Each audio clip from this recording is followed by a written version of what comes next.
6-game series, and indeed a chance to just kind of bask in the greatness of Elvis Andrus yet again. We welcome you to Rangers Ballpark in Arlington. Along with Tom Grieve, I'm Josh Lewin. Elvis Andrus, has made an error in 3 straight games, and it's almost like nobody cares. He's doing so many other things so well. He's made some errors, but he's made some great plays to go along with it. He seems to be one of those young players with a talent and aptitude to get better almost on a daily basis. No one's better with men in scoring position. That knocked in the 4th and 5th runs last night. A huge base hit with the bases loaded. This play came with a man on third base and 2 outs. That saved a run. And just to top it off, he shows his arm from the hole. He's doing it all offensively, on the bases, defensively, you name it. This kid has become a frontline player. 13-game hitting streak, last 35 games. That's about 150 at-bats. He's hitting .340. He is the only big league player that can brag about 2 hitting streaks as long as 13 games this year. We'll see if he can bump it along to 14 tonight as the Rangers take on the righty Ian Snell. And they've got a lefty on the mound on their behalf. That would be C.J. Wilson. And he will be trying to get the Rangers in the win column tonight. The first place Rangers against Seattle when we come back.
Ford F-150. Check out the 2010 F-150 and drive one. Ford is the best in Texas. By Progressive for a money-saving car insurance quote. Call 1-800-PROGRESSIVE. By Jack in the Box. Try Jack's new grilled breakfast sandwich. And by Southwest Airlines. Go to southwest.com, grab your bag. It's on. C.J. Wilson will have to deal with Ichiro right away. And C.J. has got to reverse a trend. His first 7 games this year, well, he ended up with the best ERA in the league at 1.48. It has not gone nearly as well since then. It does begin with Ichiro as you check the Southwest Airlines batting order. Bradley, Gutierrez, and Lopez. Wilson, Tuiasosopo, and Alfonso. Michael Saunders and Sean Figgins at 8 and 9. And CJ, 4 wins, 3 losses.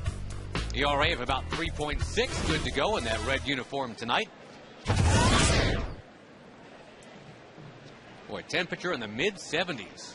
What a break. There's a strike to Ichiro to get the night going. Here's the scouting report on CJ. Even though CJ's last 4 starts haven't been as good as his first 7 starts, his overall numbers are still outstanding. That's how well he pitched early in the season. Only 59 hits in 69 innings. Slugging percentage is the 3rd lowest in the league. Left-hand hitters really struggling at 109. Right-hand hitters are only at 265. CJ won his last start against Tampa Bay. Threw 102 pitches in 5 innings. 4 walks in that game. Only gave up 3 earned runs, though, and got the win. Prior to that, in 3 starts, he'd given up 17 runs in 16 innings. Ichiro, that swashbuckling swing does nothing for him. He is a strikeout victim of C.J. Wilson. Safe to say that's the best fastball C.J.'s thrown in 5 starts. And if all you want to look at is just radar gun speed, it will verify it. That ball was 93 miles an hour. So the velocity was up, the location was perfect, and against a guy who leads the world in hits, he made him look pretty bad. It's almost like CJ's come out and said, I'm not nibbling today, I'm coming right at you. I've been throwing too many pitches, maybe trying to hit the corners a little too much. It's cost me. 102 pitches in 5 innings. We're going to try a little different style today. You know, only about 50% of the pitches he threw in that last start were strikes. He comes out throwing virtually nothing but tonight. Well, it's a little more, instead of maybe finessing the hitters, he's coming out with power early in the game anyway, establishing his fastball.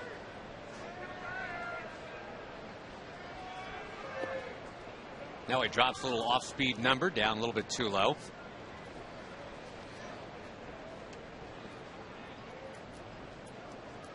CJ was the first Ranger ever to have quality starts his first 7 games of the year. And as we've hinted at, it has just kind of gone off the track since then. Last 4 games, ERA of 8.6.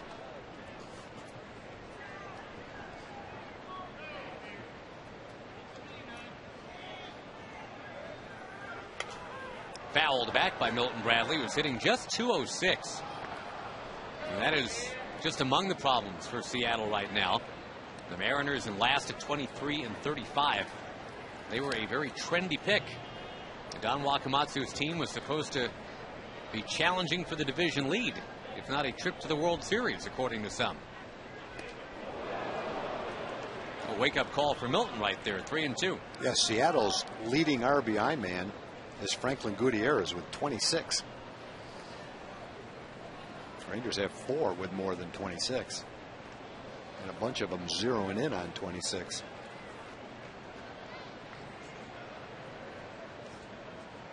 CJ rocks and deals, and he is going to walk Milton Bradley.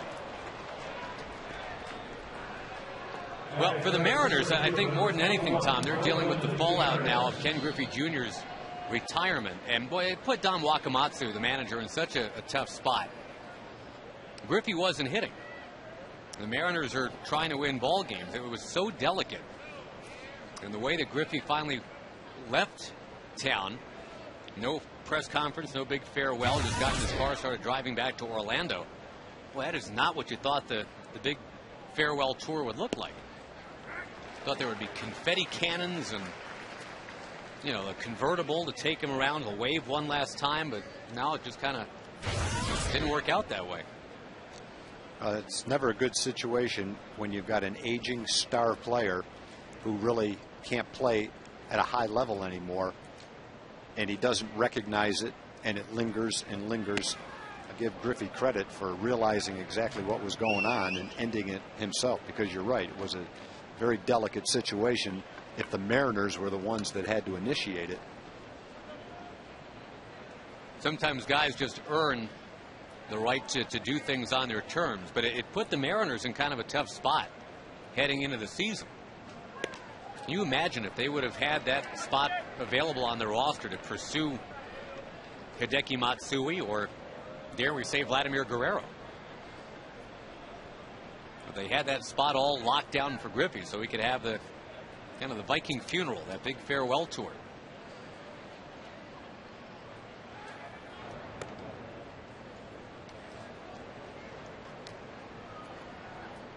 And the guy right there, Milton Bradley, on base, obviously has been a distraction this year as well. Just something else for Don Wakamatsu to deal with. Their starting pitcher tonight, Ian Snell, has even been popping off a bit in the papers. It's just one brush fire after another. Good jump for Milton Bradley. Ramirez will skip the throw. It's way too late. Not much of a chance for Max right there. The steal for Milton. Yeah, CJ to Milton Bradley got him 0-2. Threw a fastball by him. And then kind of went back to trying to hit the corners, mixing his pitches up. You know, early in the game, it looked like to Ichiro, and then right off the bat to Milton Bradley. He's just going to come right at you with his best fastball, establish that. But he ended up walking Bradley.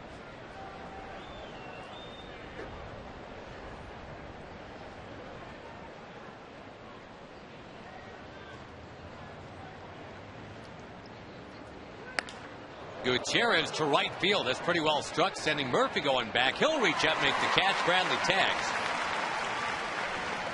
Gutierrez was the guy that had the homer off of C.J. Wilson last July, and for a while that was the last home run C.J. had allowed, all the way until about 3 weeks ago. Murphy, Bourbon, and Hamilton, Young, Andrews, Kinsler, and Smoke. And we mentioned Maximiliano Ramirez behind the plate.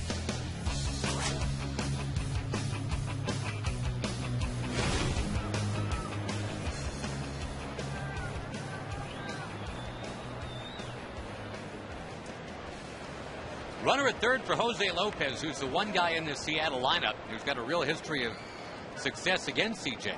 7 out of 13. And he punches that one into left center. Sure enough, he's on him again. That'll roll to the Geico sign. And on the RBI double by Lopez, it is now 1-0 Seattle.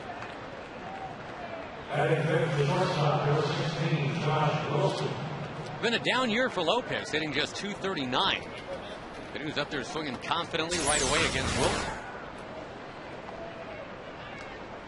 Looked like a cutter that cut right through the center of the plate, unfortunately. Pretty good pitch for Lopez to hit, and he hit it well.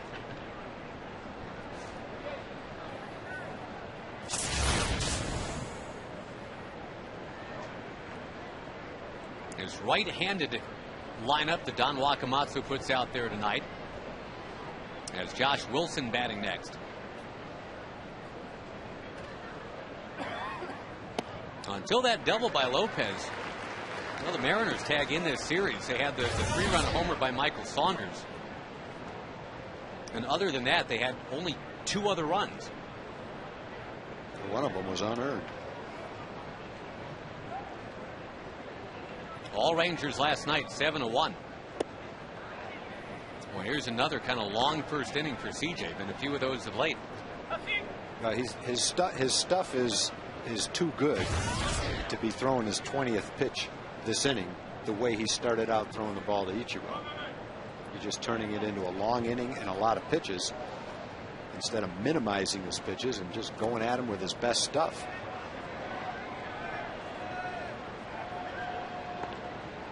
I don't know if that he just feels more confident against lefties, that he can just go right at them. But I mean, pretty much ever since the 2 quick strikes on Bradley, all these righties have been handled with a lot of care.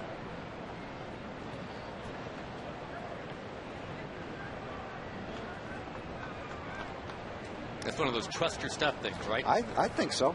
I mean, if I'm CJ, after I threw that 93-mile-an-hour fastball by Ichiro, I'm saying, okay, I'm feeling good. Here's my fastball. Let's see if he can hit it. And until they do, keep throwing it.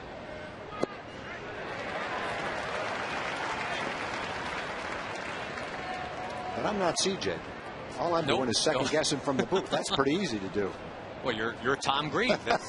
You get paid to do that, and CJ gets paid to do what he's doing.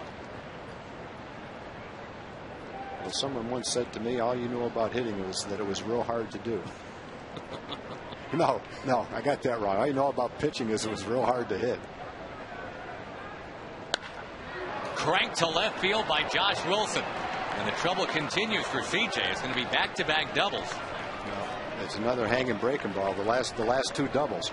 A hanging cutter, a hanging curveball, double left center, double down the line. Both of them hit hard. It's not his fastball that they're hitting.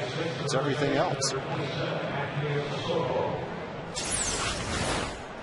Remember last time out, CJ fell behind 4-0. And he still ended up winning the game. The Rangers rallied, beat Tampa Bay 9-6.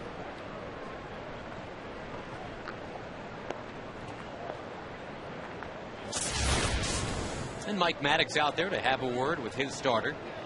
The Rangers really got a solid effort from Colby Lewis last night. 7 innings of 4-hit baseball. Only 1 run allowed. That was only the Rangers' second quality start in their last 10 games.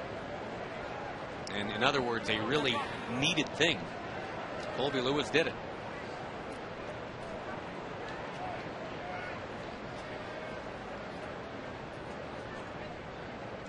He just pretty much write it down in ink.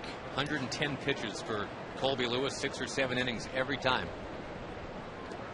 Getting away from Max Ramirez, bouncing all the way to the screen. So right after the visit from Mike Maddox, it only gets worse. A wild pitch.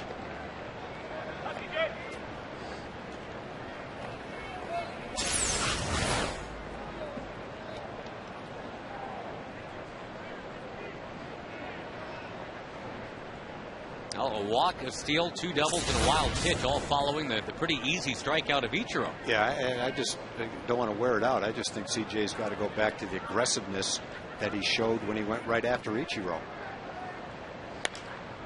He gets Tuiasa Sopo to pop one in the right. And as David Murphy locates it, Wilson is out of the inning, but not before the Mariners score twice. Andrews, Young, and Kinsler coming up against Ian Snell when we return.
In the bottom of the first inning, Southwest Airlines batting order for the Rangers with Andrews and his 13-game hitting streak up top.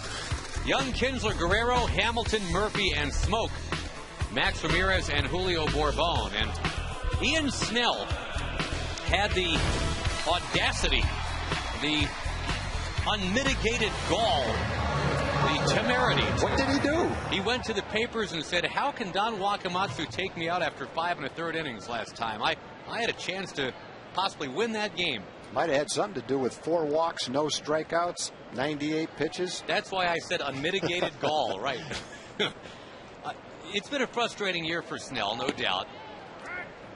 And to Don Wakamatsu's credit, his pitcher popping off in frustration does not negate the ability to have another start tonight. But you might want to watch that till he wins the game, I guess. Well, yeah, or until they have an alternative. Snell actually pitched well when he got called up last year. Yeah. When they acquired him, his last 9 starts of 2009, he was 5-1 with a 3.0 ERA. think they felt very comfortable with him in the rotation. It's a guy whose first big league win was against Roger Clemens. He showed a lot of good stuff right away. Going to get Andrews to roll to second base. But yeah, he struggled as a Pittsburgh Pirate last year, and we've told his story before. Rather than accept a demotion to the bullpen, he begged his bosses to send him to AAA so he could keep starting and prove everyone that he's not a bullpen guy, he's a starter. And they sent him down, and he promptly struck out 17 Toledo Mud Hens in 7 innings. And what that did was, yeah, it got the Pirates' attention, but they still didn't want him. They dealt him to Seattle. And Seattle was happy to put him in the rotation. He's got great stuff. Well, he's played long enough to know that it's just not a smart thing to say the manager should have left me in. I had a chance to get a win. While the manager wants to see all his players succeed, pitchers, players, wants them all to get wins, wants them all to get hits. His main concern is that the team wins the game. And so the reason he took him out of the game was he thought he had a better chance to win the game by bringing in a relief pitcher. And he's played long enough to know that you don't win by talking like that. Michael Young's first homer of the year was against Snell. His most recent homer of the year is against Ian Snell.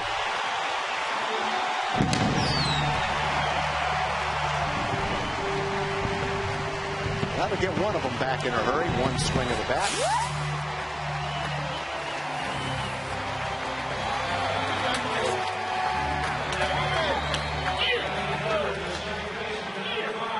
Eighth home run allowed by Snell this year. Trying to throw it down and away. He throws it up and right in the center of the plate. And time again, you watch the catcher's glove and see the pitch on a home run, and generally it hasn't gone where the glove was. It's been a ball that's floated over the middle of the plate. Not all the time. Big league hitters are strong and they're good, but you have a much better chance of getting them out when you hit the glove than you do when you miss toward the middle of the plate. Now the battle of the Ians here, Snell and Kinsler.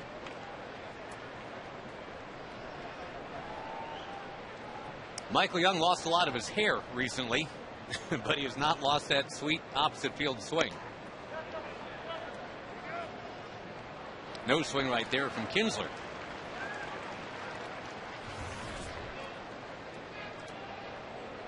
A slumping Ian Kinsler. 3 out of 25, 10 out of 61. Ron Washington keeps him right here in that 3 spot in the order between Young and Guerrero, trying to get Ian's confidence back. And I think when you see a player of Ian's caliber who has those 2 streaks that you just mentioned, it just means he's due to start getting real hot. And then you'll be very glad he's at 3rd in front of Vlad, in front of Josh. That slump won't last forever. Time for Vlad Guerrero to swing the bat. You know he will at some point here. He's not just going to take 3. And swinging the bat yesterday, a long, loud home run that he just buried past the seats and left. Off the windows of that restaurant out there in left field. You don't see him hit out there that often.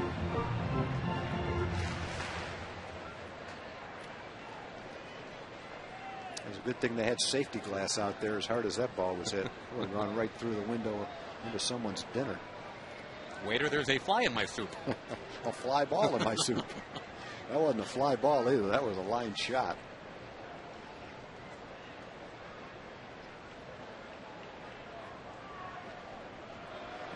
Kinsler diving back, and we'll show you the Coors Light Full the Heart Blast off the bat of Vlad Guerrero yesterday.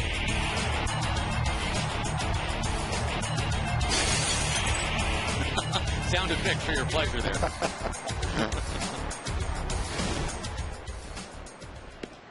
Speaking of fly in the soup, I told you the story about what happened to Rich Billings with a fly in his soup in Venezuela, didn't I? I don't remember. He had cream of mushroom soup one day. Yeah.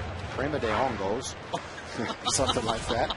Anyway, there was a fly in his soup. It was like flying around to the top of his soup, and he called the waiter over, very upset, pointed to the fly. The waiter reached in his soup, took the fly out, and said, "There you go.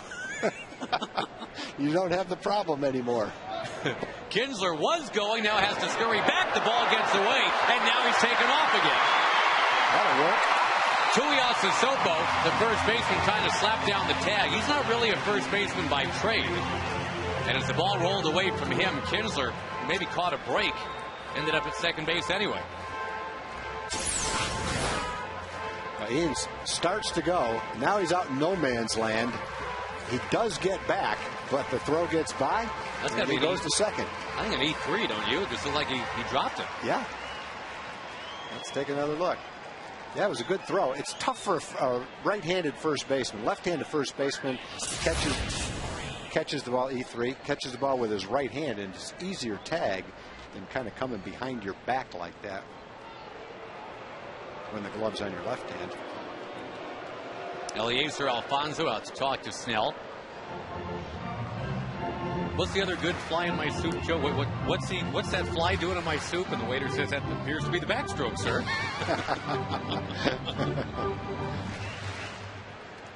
Well, his waiter in that day, and I think we were in Caracas when that happened, was just about as concerned as the guy that thought it was doing the backstroke. He almost looked at him like. Hold that thought, please. Vlad Guerrero's going to tie this game. Rifling one into the corner, and just like that, C.J. Wilson can say, hey, I'm even Steven. It's 2-2. Well, Seattle did a couple of hard doubles on Wilson, but it's been trumped by the home run and the rope that Vladimir just hit, and the lead has been erased. Boy, if you're down Wakamatsu, you got your team struggling offensively. They get 2 right off the bat in the first inning, and in 4 hitters, that 2 is gone.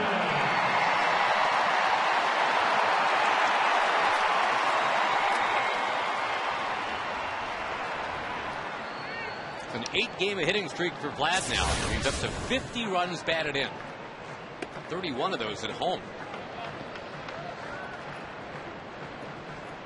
Do you remember where you were in the waiter fly thing? The waiter looked at Rich like, all right, why couldn't you just take the fly out? I took it out. You got to call me all the way over to reach him with my index finger?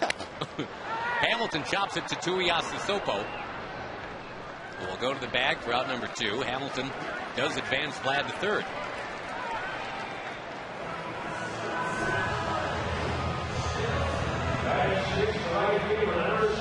Ian Snell lasted only 3 innings against the Rangers when he faced them back in April.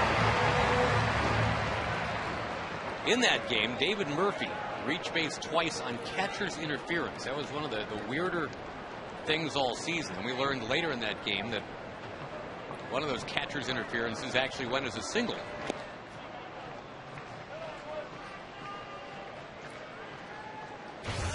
We learned if there is a hit to be had in catcher's interference, you take the hit. Yeah. The only thing that can happen other than you get your base on interference is something good. If you miss it, something bad, you hit it, and it's turned into an out, it doesn't count. But if somehow you do get a hit after hitting the catcher's glove first, it counts. Same thing's true on a balk. If a pitcher balks, the hitter should automatically swing, because if it's something good, it counts. If it's not, it doesn't count. The balk takes precedence.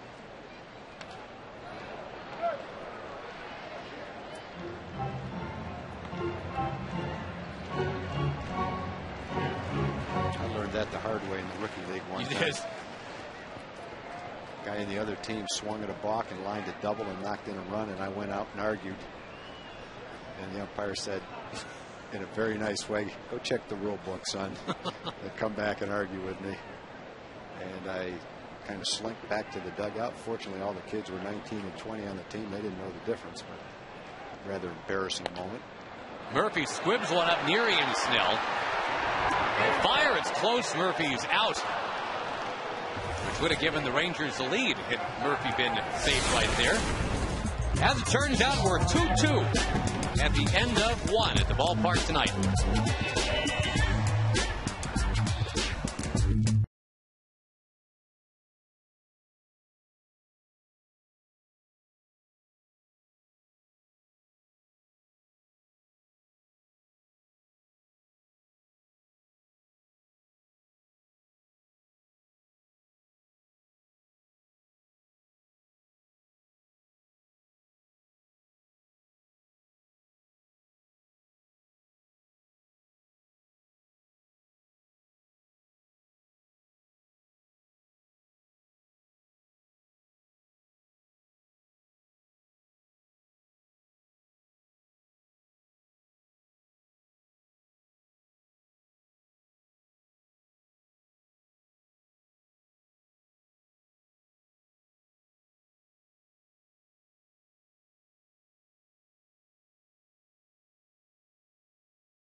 Tonight is a 2-2 score as we go to the second, and we go to Jim Knox. All right, thanks, Josh. Look who we found here. Why, it's Dallas City Councilman Dave Newman here to talk about the Trinity Project. Right, Yeah, Dave? good evening. Well, we're here to cheer on the Rangers, of course, but also to champion the Trinity River Corridor Project. It's a great thing for citizens in Dallas as well as North Texas. It's signature bridges, it's parks, it's lakes, it's trails, it's a great Trinity forest, 6,000 acres, the Trinity Audubon Center, a group of people from the Audubon Center with us today. Absolutely. You know, it's many great things that we're going to do for our city and for North Texas. So we're glad to be here tonight. All right, for those who want to get involved, what do they need to do, Dave? The Trinity go to the website TrinityRiverCorridor.org or Trinity Audubon. TrinityRiverAudubon.org. Great opportunities whether you want to participate in the Audubon Center or on parks and on ball fields throughout the Trinity. So it's a great thing for young and old. All right, appreciate it, Dave. Good seeing you. Keep up the good work. There you go, Ranger. There we go. Yes. All right. Dave, More thank Red you. Bull for that section. Thank you, Jim. Eliezer Alfonso, the batter. It's 1-1. And C.J. Wilson missing outside, trying to hop back into the saddle here. And at the 7, 8, 9 part of the order. Let's see exactly what he can get done. Alfonso just up for a couple of weeks. Former Giant and Padre. Lines it to Elvis Andrus. One out. High changeup. Ripped it right straight at shortstop. Unfortunately, Elvis was right there to make the play. So weird to be reporting on the fact that Elvis has made errors in 3 straight games for the first time in his big league career, because sprinkled all around that, Tom, some of the best plays at shortstop we've seen all year. Yeah, and I think you have to look at the overall body of work. That one throw the other night, it was just a routine play. I don't even know if it was careless. The ball just got away from him. Justin had a jump. The guy was safe at first. Just the kind of play that Elvis makes in his sleep. One of those 3 home runs for Saunders was in this series, a 3-run shot. Off speed, Saunders way up over top of it.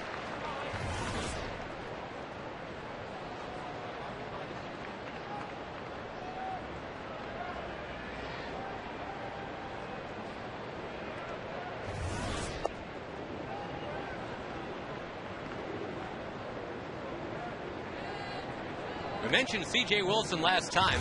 Was able to fight back against Tampa Bay. Having trailed 4-0. He hung in there and the Rangers rallied. Saunders is down on strikes. There's a fastball that... A little more aggressive. He struck out the lefties tonight. Ichiro and Saunders, the lefties for the year.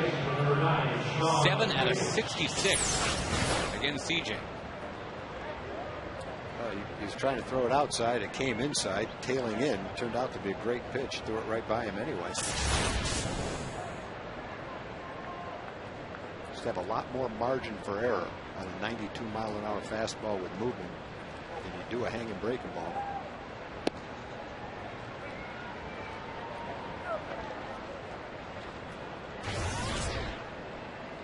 Sean Figgins hitting .311 the last 3 weeks to go from 182 to a little bit more respectable 228. But boy, the Mariners expected a lot more out of him. They still might get it, but he just got off to a really, really bad start. Yeah, over the 60 or 70 at bats you're talking about, they are getting what they expected. And I would look for him to be back in the top of the lineup before too long. He is another guy that kind of went to the media and said what was on his mind. He does not like hitting ninth. You don't blame him. This was the catalyst of the Angels engine last year, and several years, really. Thinks he should be batting leadoff or number 2, not number 9. Well, he should. No doubt about it. He's just got to hit well enough to earn it. And he is, and he probably will be back there, too. Gets under that one, lifts it into shallow left for Hamilton. That is a much better inning for C.J. Wilson, sending Seattle packing 1-2-3. 2-2 ball game. Rangers coming up when we return.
2-2, Justin Smoke will lead it off, having toweled off after getting just creamed with the shaving cream pie yesterday, part of the post-game celebration. Going to the mirror afterwards and making sure that every last little bit is taken off. That'll be smoke and mirrors, actually. There's Frankie Francisco getting Justin Smoke real bad, and we have some insight on that one to tell you about, a little backstory. Our Geico quote, Andres Blanco lovingly prepared the shaving cream towel, gave it to Frankie Francisco. Frankie goes out there and gets Smoke. Andre says that was a mistake. It was supposed to be for Elvis Andrus, who was doing another interview at the time. Frankie says, give it to me, I got it, I'll do this for you. Why didn't Andres do it himself? Yeah, if you want a job done, you got to do it yourself. There's just no doubt. The other thing is, our players are so inventive, creative. When you look at their handshakes and the little routines they do, they got to come up with something new for the shaving cream. That's just getting You think old. it's expired? It's tired. Yeah. It's tired. It's like the wave. Its day has come and gone. Now, you didn't hate the wave right away. No. Yeah. And I thought the shaving cream was pretty funny for a while. But it's, every day. Well, the Yankees did it, 90 times last year. A.J. Burnett doing the shaving cream privileges. Ooh, they say Smoke went around. That is out number 1. Just get whipped cream. Yeah, you get hit with a whipped cream pie, or that'd be fine. Even lick it off. a blueberry pie or some such. That's fantastic. That didn't happen in your day. I don't think so. We did the hot foot was pretty prevalent back then. That went through a phase too. Tough to give a guy a hot foot while he's doing a 2-minute interview, though. By the time he realizes what's going on, he's got a hole burned in his shoe. The other thing, we saw this yesterday too. It's all for giggles. It's all supposed to be in good fun, but sometimes that shoving of that towel, I agree, is really more of like a punch in the nose. Punch in the face. Yeah, I agree.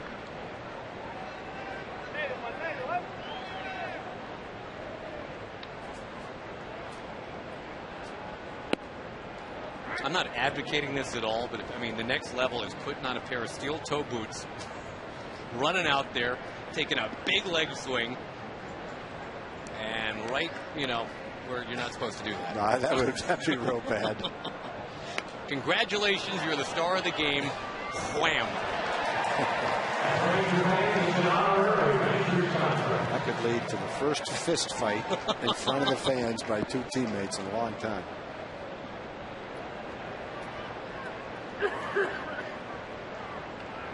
It'd probably be the end of post-game interviews at that point, too. 2-2 to Max Ramirez. On the ground, base hit in the left. Rangers trying to break a 2-2 tie. Folks, be sure to vote, and you can do it up to 25 times at TexasRangers.com. Help send your favorite players to the All-Star game this year. Michael Young could use your help. Nelson Cruz already in the lead. Vlad Guerrero in the lead. TexasRangers.com to get it done.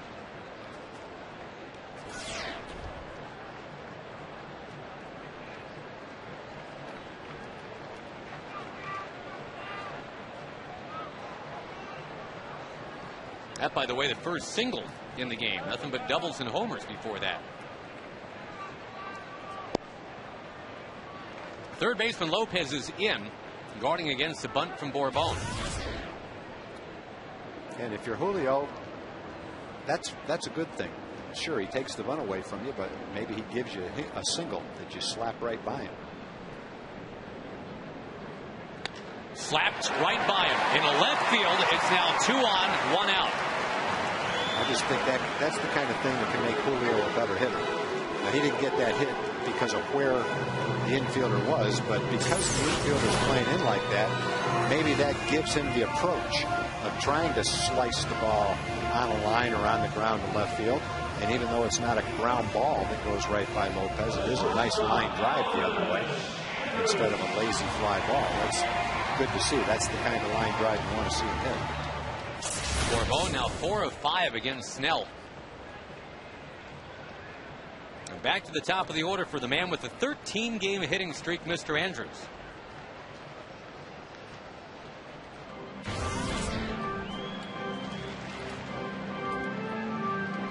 Boy, you got Elvis hitting 310, Michael Young hitting 315. Guerrero's at 333.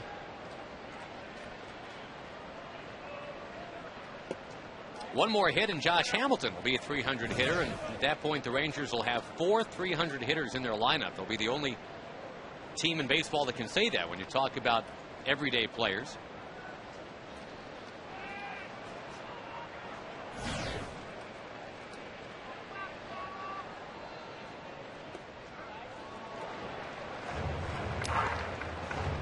Good spot for Elvis, 2-0. Doesn't want to walk you. Got Michael Young coming up next. Elvis with men on in scoring position. 452, highest in the American League, and a good fastball count. Good shot right here to add to that number.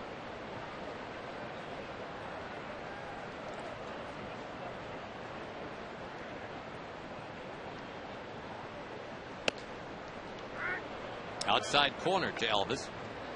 Okay, good pitcher's pitch right there. Don't swing at that one until you have to.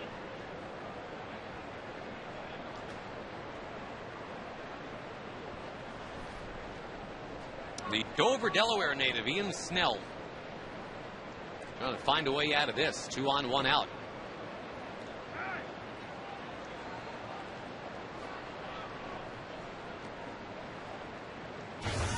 Rangers working on a 3-2 homestand right now because of that 7-1 win last night. Elvis shoots it towards Ichiro. He's going back. He's got it. And tagging from second base is Ramirez. Well, it's not a hit, but it's a well-hit ball. Just a ball that's hit right at Ichiro. In the gap, and it's a 2-run double, 2-run triple. Well-hit ball.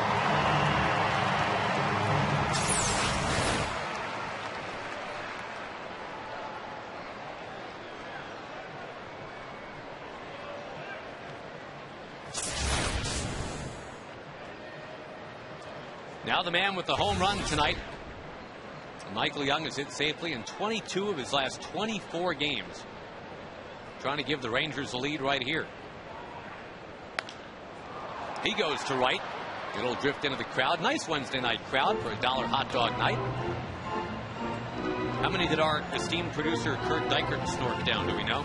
I don't know. I saw Kurt in the press dining room. They must not have done it.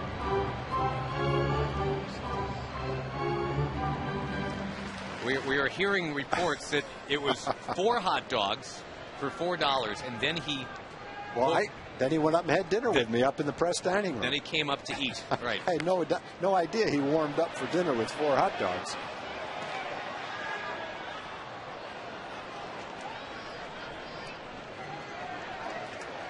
Kurt wasn't eating those hot dogs and dreaming about the macaroni salad up in the press dining room. We probably would have polished off at least one more.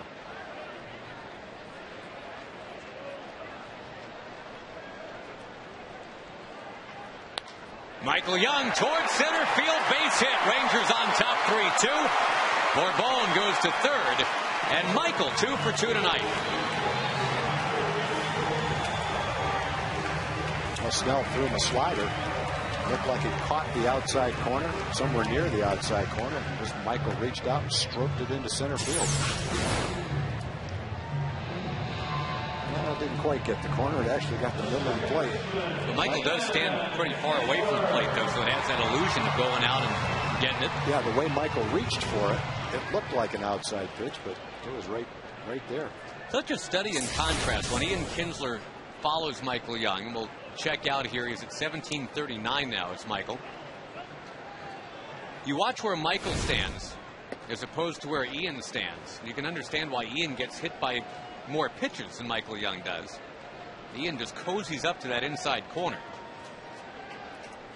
He would not have been reaching for that slider. Checks his swing.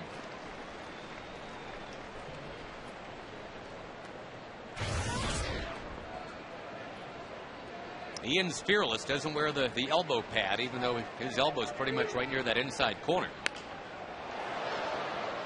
Lines it into the crowd. And gathered up by Dad. Way to go. Hand it off to Sonny Boy, who's very happy. Mom saw her life go in front of her eyes on that line shot.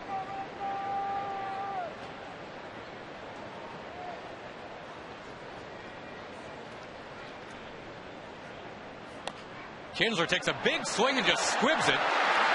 Alfonso's throw goes totally off the Sissoko away. Bourbon has scored. It's 4-2.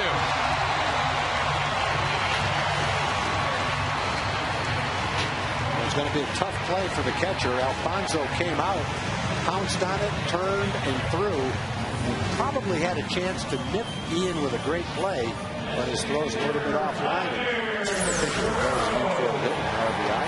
You are correct, sir. And a break for Ian. We mentioned just 10 for his last 61. And this, of all things, is an RBI base hit.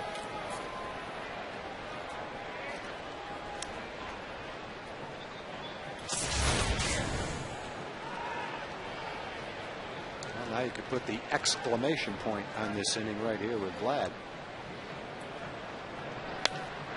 Drives it to left again. Another base hit for Vlad Guerrero. Kinsler trying to go to third. He is there. Guerrero sprinting to second, and he is second. And Vlad would look like he was going to be out by 5 feet, but he put a slide on him and went right by Figgins. The former teammates with the Angels, Guerrero and Figgins, reuniting at second base, and Guerrero got to make that little claw towards the dugout, meaning I just did something good. Yeah, not too many people can hit that ball into the left field corner, as inside as that was. Most guys, if they swing at it, are going to break their bat and pull it foul. Lopez from 1-8 here. I just put a little finesse on him here. Kind of slid away from him and Figgins couldn't reach him. He just hydroplaned right by him, and then Vlad comes up with the claw. 3 straight 2-out hits. Young, Kinsler, and Vladdy. All for RBIs. Rangers had a homer and a double last inning. This inning they've got 5 singles.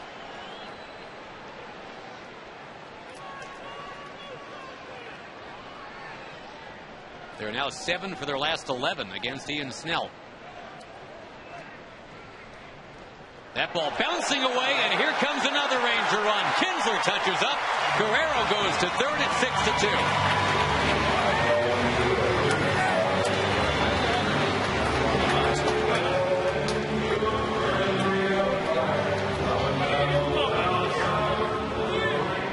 Got 2 outs after Elvis drilled that ball to Ichiro with 2 men on, and since that time 3 hits and a wild pitch, and the Rangers have added 4 runs in the second inning.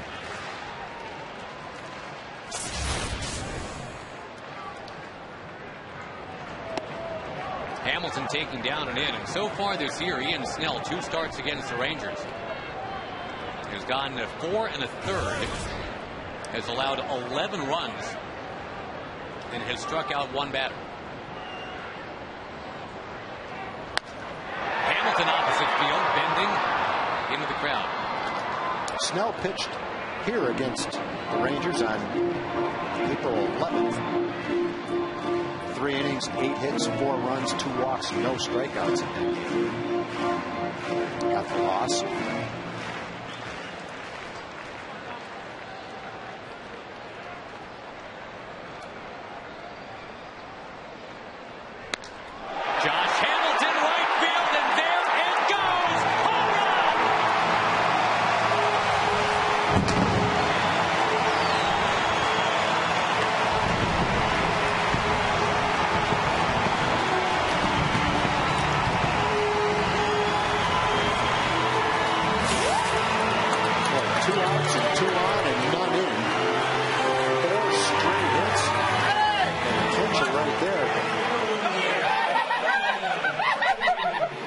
Ian Snell better not complain about coming out of the game now. 6 runs in with 2 out.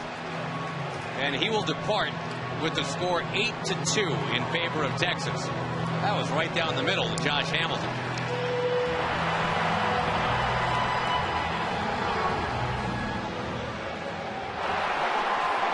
With the guys in the bullpen. Hey, nice, Josh Hamilton, home run. Way to go, pal.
At the post-game fireworks. Saturday, the Chips and Dip Platter giveaway and the Reckless Kelly concert.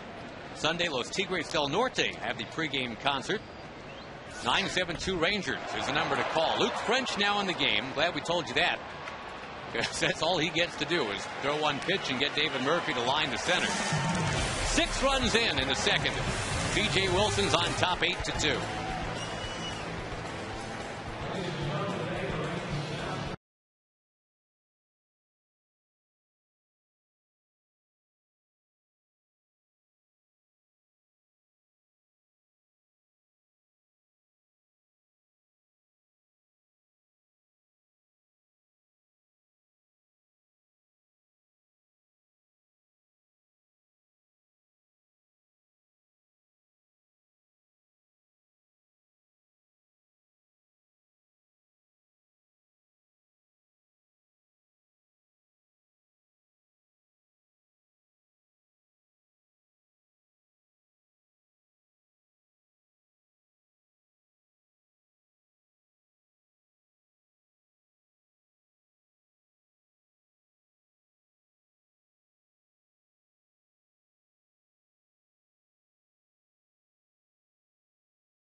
Texas Ranger Baseball brought to you by Geico and by AT&T.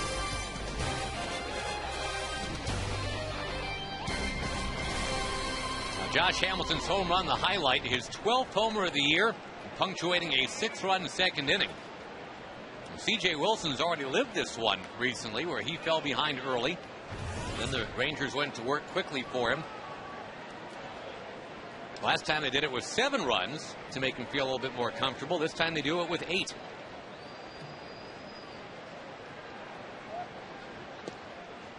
Top of the order, you've got Ichiro, then Milton Bradley and Franklin Gutierrez. And the hope, I guess, here, Tag, is pitching with a 6-run lead. CJ will not nibble. He'll just go right after these guys and breeze on through. Ichiro towards left. Well, there's 2 straight fastballs going right after him and 1 quick out after a 1-2-3 second. Milton Bradley coming up. We go to Jim Knox with some very special Ranger Yes, guests. indeed, Josh. Here they are, the 2 newest Texas Rangers. Jake Skoll, the Rangers' top draft pick, also plays center field out of Georgia. And also we got Kellen Daglin, the catcher out of Canada. Let's start with you, Jake. I tell you what, you didn't waste any time. You got drafted, and all of a sudden, here you are, Texas Ranger. Yeah, it was just a great opportunity that, nobody would pass up. And, there's no doubt, what I wanted to do and to get here right away. And the neat thing about it, on draft night, you got to talk to Nolan, huh? Right, yeah, I did. I got to talk to Nolan. That was a big surprise. I was talking to the scouting director, who was scouting me, and he's like, hey, you want to talk to Nolan? And I said, yeah, that'd be awesome. That was a nice plus to the night. All right, right now, Kellen, also you're going to go to Rookie League. Is that the next plan for you, and when does that start? Yeah, the Rookie League starts up June 20th, but I graduate June 18th. So right after I graduate, I'll be flying down to Arizona and joining the Rookie League Rangers. All right, give us a scouting report for the Ranger fans that don't know much about you as well as you, Jake. Give us a scouting report on your style of play. Okay, I'm a 6'2" catcher. I receive the ball pretty well. I got good catch and throw. You almost received that ball pretty well. Came one squeak over. Yeah, got a good arm, good catch and throw guy. At the plate right now, gap-to-gap hitter, doubles, and as I get stronger, I'm hoping to turn some of those doubles into home runs. And Jake, real quick, what about yourself? I'm kind of a speed guy. I go get it a little bit in center field, and a lot of bunt, a lot of running, and a lot of hustle. And every now and then, the occasional, home run show a little power too. There we go. We wish you guys the best of luck. Nice meeting you. Good luck in rookie ball. John Daniels and staff did a nice job scouting you guys and getting you guys signed. You're here and ready to go. Appreciate it. Josh? Nicely done, Jim. Thank you. Thanks to Milton Bradley for a nice long at bat right there, too, letting the conversation continue. 2 great-looking kids. And when you ask them a question like that, give me a scouting report about yourself when you're 17 years old. They did a great job with that question. Very good job. What a great night for those 2 kids. They'll remember it forever. Nice that they could both be here on the same night, get to know each other before the Rookie League starts. Yeah, I mean, these are guys that were complete strangers and now will be forever linked. They were the 2 first-round picks for the Rangers in 2010. I haven't read any reports today, but chances are those are the first 2 #1 draft choices of the year to sign, both with the Rangers. It was astonishingly quick, and, of course, last year the Rangers never did sign their #1 pick. Now, the good thing for those kids is they've signed.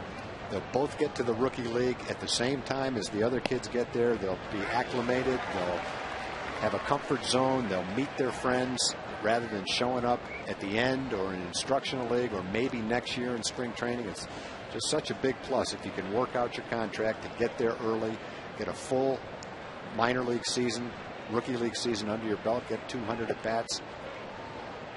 For those kids, if they go to Spokane or even if they stay in the Rookie League, they get 200 bats, 250 at bats, then they're in a pretty good position to go to Hickory to start next year. If they don't play this year, then they're probably back in the extended spring and going right back to the Rookie League next year.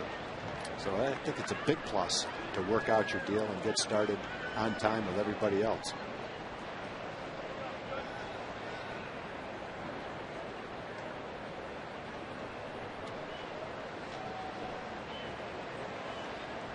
They're watching an 8-2 Ranger lead. In this, the top of the 3rd inning. C.J. Wilson, who had the rocky first, had a real nice second. Not quite out of the 3rd yet. Gutierrez with a foul.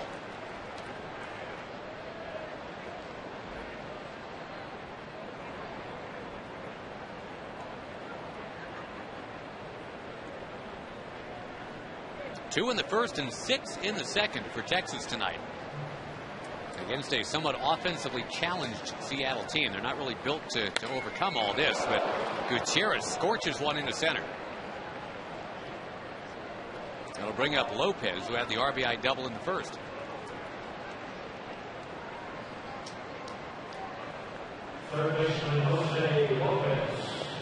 After the double by Josh Wilson, CJ had retired 6 straight.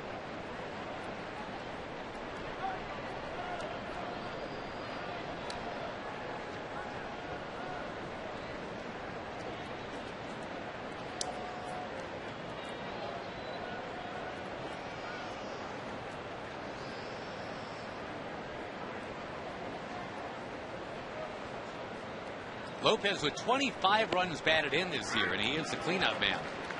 Rangers cleanup man is Vlad Guerrero. He has more than twice as many now. Vlad has 51 runs batted in, getting very close to overtaking Miguel Cabrera now for the major league lead.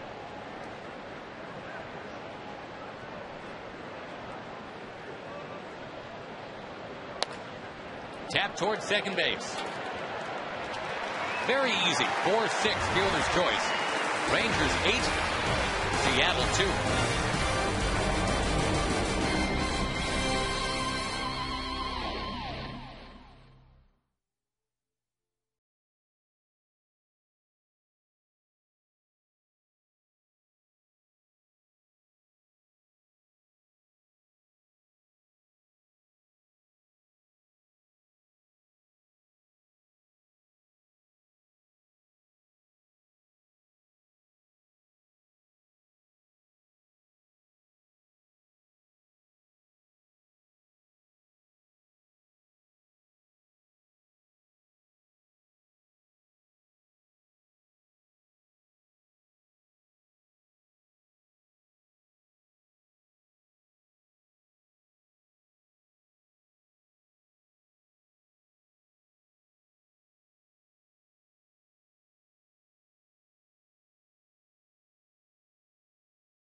Baseball fans, Chevy, a proud sponsor of youth baseball throughout the state of Texas. If you'd like to learn more about Chevy's commitment to youth league baseball, go to ChevyTexasBaseball.com.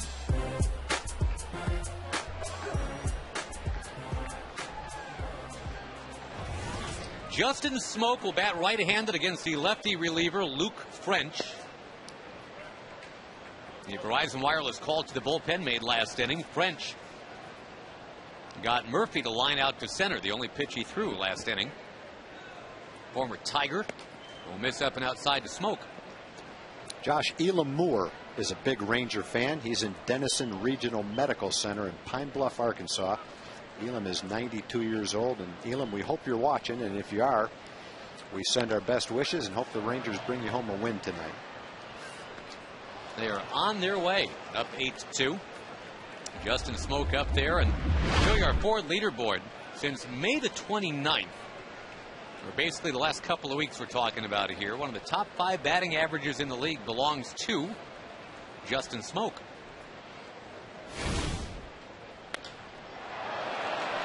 In the air, left field, and at the warning track, it's gathered in by Saunders, rendering Smoke a mere 2 for 39 at swinging the bat right-handed in the major leagues. And a lot better swinging as a lefty.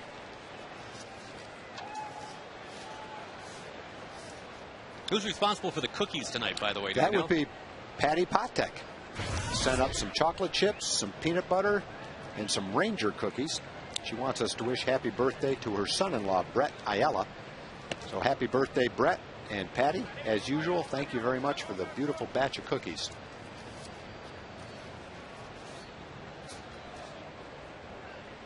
Patty's here tonight, as a matter of fact. I guess she'd have to be to bring us the cookies, wouldn't she? Or It's she could have easier that way. She could have a courier. Yeah, that could happen. Ramirez flies to right. I suppose you could drive here, pay the Rangers executive chef to bake them, and leave the note. And, you know, there's a variety of ways you could do it. Drive in from North Dallas, buy a ticket, come in, give the cookies to the elevator operator, and then go back home.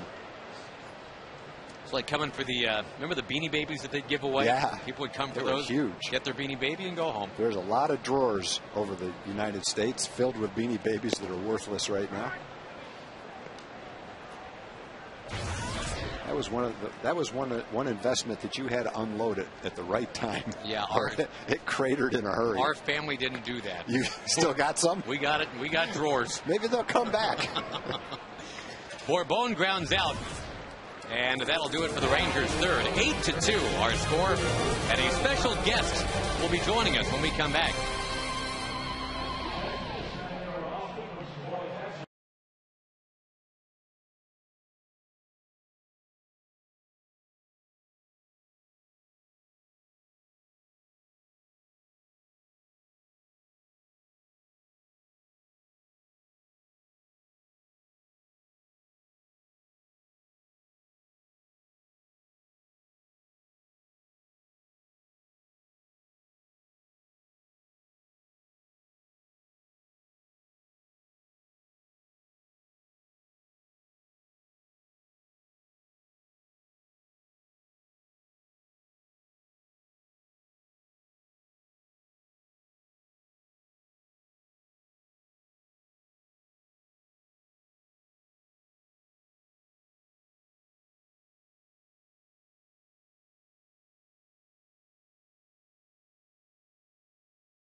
They are just smashing the ball the last couple nights and doing all of that without Nelson Cruz. That's pretty impressive. When Nelly gets back in this lineup, wow, look out. Nelly is getting close, and he joins us right now. Thank you, Nelson, for taking the time. Guys, anytime. How are you feeling? Are we accurately portraying this, that you're feeling like you're close to getting back? Yeah, I'm definitely much better. I run yesterday in the treadmill. We run at really good speed, and tomorrow we schedule to run the bases, see how I feel. What's the plan, Nelly, as far as a possible rehab assignment, or do you have a timetable when you might rejoin the team?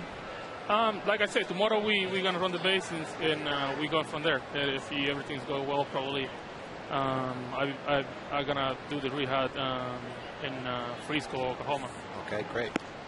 Josh Wilson, the batter. Nelson Cruz is our guest. So this current injury, just educate everybody, if you will. This is not quite the same injury as last time, right? It's a hamstring, but there's a lot of different ways a hamstring can get sore, I guess. Yeah, definitely it's the other left, you know.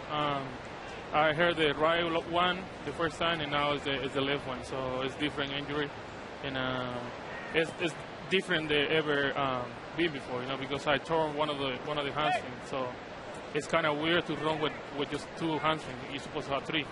And a lot of people don't know that. Three parts of the hamstring, I guess. I wasn't really even aware of that either until I heard you talk about it. Yeah, you're supposed to have three, and just I got two now. But the doctor told me that you can do just fine without it, you know. That's the hamstring they take to the Tommy John also, so you should be good with that. When you come back, there's no chance to DH right away because the Rangers are going to be playing in the National League. It'll be nice warm weather anyway, if indeed you are getting to go into Miami. Yeah, definitely. You know, I hope I'll be back Tuesday. That was the schedule, you know. I hope I'll be back for that day. Nelson, in terms of what's going on with the ball club right now, you got to be happy that it just continues, that when this team's at home, you guys just seem like you're going to make a statement, make sure things going well. Yeah, definitely we played really well at home. We got to improve when we play in a row, you know. Definitely something that we need to be better and play better baseball if you want to be continual and be in the top of the division, you know. Nelson Cruz visiting with us. Nelly, how do you occupy yourself, other than looking out for Gary Pettis and where he might be right now? I believe it's over your left shoulder, so watch out. But how do you stay from just getting bored during these couple weeks? I mean, I'm working almost the whole time. Sometimes I come up in the 4th inning because I keep working. I keep working really hard, you know. And just I want to make sure I'm ready when I come back, and I want to make sure I don't be back in the DL. So I'm working every day since 2 probably into 8 in the night. So basically working a lot. Nelly, I was in the gym a couple of times when you were there. What do you think my chances are this year of lifting the same amount of weight you do in the gym? You think by the end of the year I could get there? Definitely. You got to keep working, you know. It might take more than just work. I think that's a little optimistic, but thanks for the vote of confidence. Hey, Nelly, before we let you go, speaking of the word vote, a lot of your fans are doing exactly that. You are right now one of the top 3 outfielders for the All-Star game. You represented so well last year in the Home Run Derby. What would it mean to you to go back to the All-Star game, get to go out to Anaheim?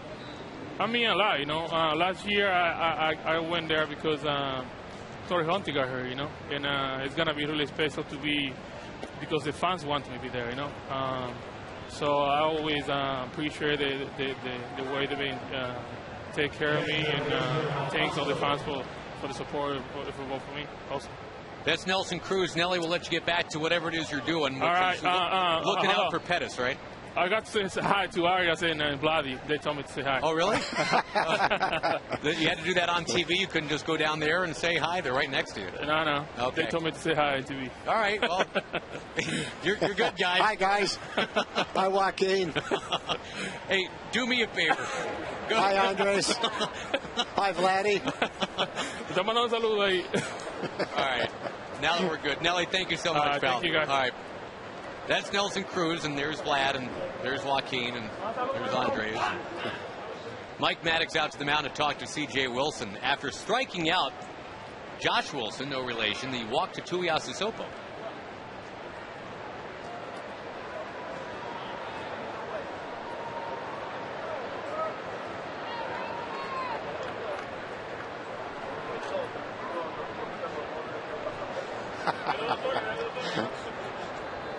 That was Vlad pantomiming you in the weight room right there, I think. Yeah, I think Nelly went over and asked Vladdy and the rest of them if they thought I could accomplish that. That skinny guy? No chance. El Tagador? Well, if you could have seen how many plates Nelly was lifting, you'd know how ridiculous the question was.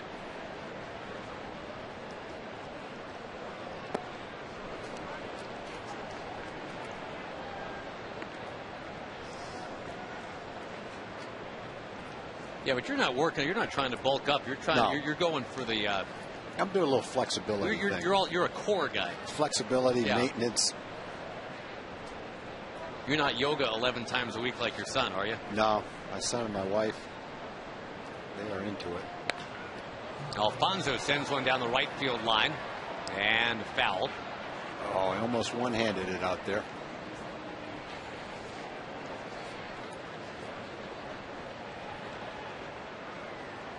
Well, you can tell just the way Nelson Cruz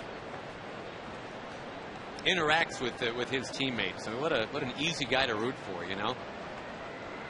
Well, it's a long season, 6 months, 162 games, and in between bearing down on the field, you have to have an enjoyable time as well. And you can tell by watching those guys that they're having an enjoyable time. When Josh Hamilton hit his home run as Alfonso strikes out here, you might have heard, if you were listening real close, this high-pitched, almost insane-sounding cackle, and that came from Nelly Cruz. He's all about that very identifiable laugh when he's having a good time.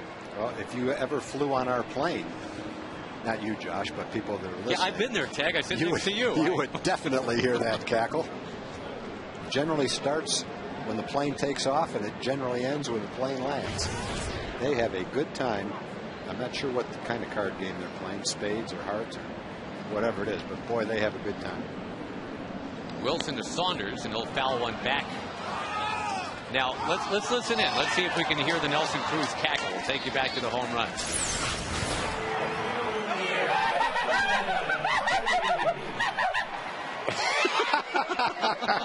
That's it. That's what we hear on the plane for 3 hours. Yep. That's it. Very familiar.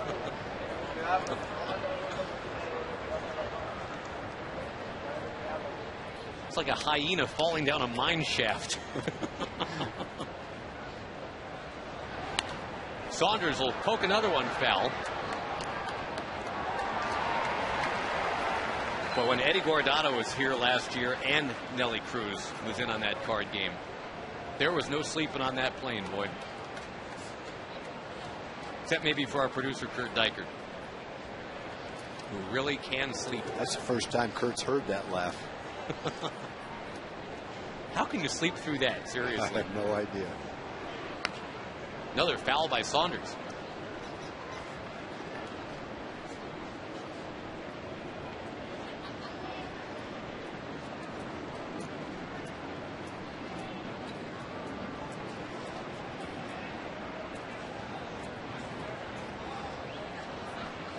The walk in the inning to Tuiasosopo, prolonging things a bit. CJ's got a chance to strike out the side. He's already struck out Saunders once tonight. Ground ball past the mound. Kinsler's got it with a backhand. On to first. Nice play. Very nice play. Rangers already up 8-2. We'll come right back in a moment.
We go to the bottom of the fourth inning. Here's our AT&T trivia question for tonight. The first player to hit an inside the park home run in the All-Star game. He just might be in attendance tonight.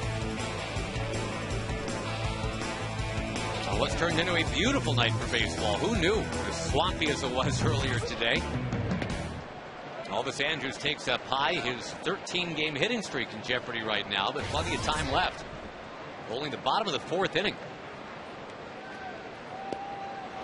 Luke French gets a swinging strike. Elvis batting for the third time in 4 innings, which certainly leads you to believe it's gone well for the Rangers tonight, and it has.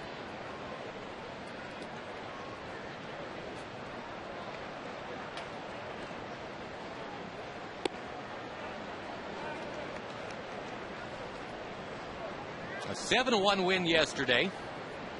And nationally, that didn't get much attention because of everybody fastening in on Steven Strasburg in Washington, D.C. What an incredible performance. Debut game for the 21-year-old. He struck out 14 You know, that has never been done by the following pitchers, Tom. Felix Hernandez never had a 14 strikeout game. Sabathia, Beckett, Oswalt, Pettit, Cliff Lee, and one game into his major league career, Strasburg has done it. It was incredibly impressive. Talk about the hype, he lived up to it. We'll get back to that in just a moment. First, we go to Jim Knox. All right, thank you, Josh. Hey, the women bowlers of Team USA in town in Arlington training here, and this is Kelly Kulick, one of the top bowlers in the world, not only in the women but also men division. And you guys are getting ready for some competition in September, but this is also, you're here to improve your game? Yes, our home base is based right here in Arlington, Texas, right down the road on Six Flags Drive. And all of us come from all over to train and prepare for our event coming up in September against mostly South America. Now, Josh and Tom, Kelly has won the last 4 majors, 3 with the women, and also on the men's pro bowling tour. She won the last major, and that made history right there. Perfect games. You don't keep count, but we were talking a little earlier. How many do you think you've rolled? Perfect games, I probably have somewhere around the 40 range of perfect games. And if you add all our stuff all together, it's got to be somewhere over 100, 150 perfect games between all of us. Wow. Okay. Well, congratulations and best of luck, girls. And we look forward to seeing you guys in the future. Appreciate it. Thank you. Wow. Kelly, Josh? That is impressive. I mean, I don't bowl a lot, but I've got 150. That's where I go. Hey, so that's okay. 4,300 games. That's real good. Michael Young takes on the inside corner. First time he's been out tonight. Now Luke French has come in and retired 6 straight. 1, 2, 3 inning in the third after getting the last out in the second. First 2 guys here in the fourth. Better be careful. He might find himself in the starting rotation. Yeah.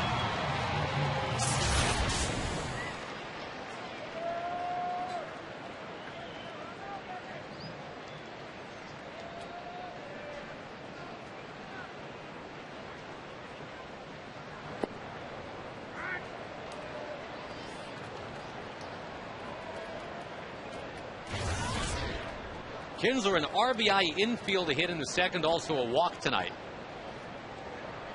He's already scored 2 runs. Back to Steven Strasburg real quick, Tom. 7 consecutive strikeouts to end his night. Only once ever has somebody had 7 straight strikeouts in a major league debut. That was Sammy Stewart of the Orioles more than 30 years ago. And that was in the middle of his game, not at the end. Ooh, look out. Kinsler hitting the back. Vlad Guerrero coming up with a runner on.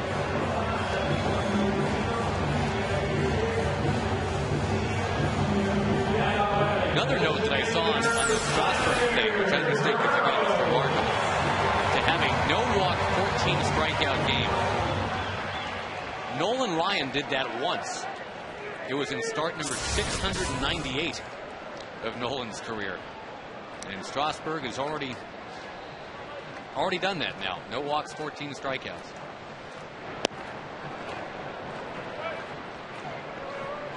They say the manager, Jim Riggleman, went straight out of Hoosiers, Tom. Went up to him before the game and said, "How far is that pitcher's mound from home plate in the minors?" 60 feet, 6 inches, sir. Well, same up here, so. Well, it was pretty incredible to watch it. He not only lived up to the hype, he went past the hype. I think the people that hyped him the most didn't dream of that game.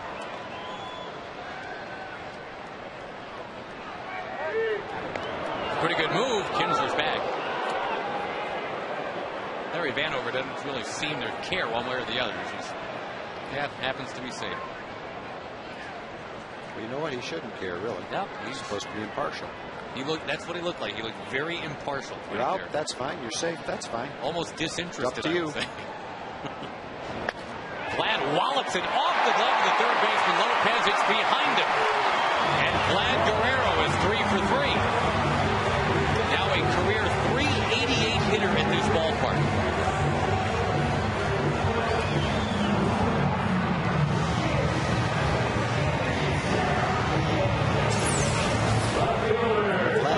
Pretty much straight from his conversation down at the end of the bench to standing up at the plate and ripping another ball to left field.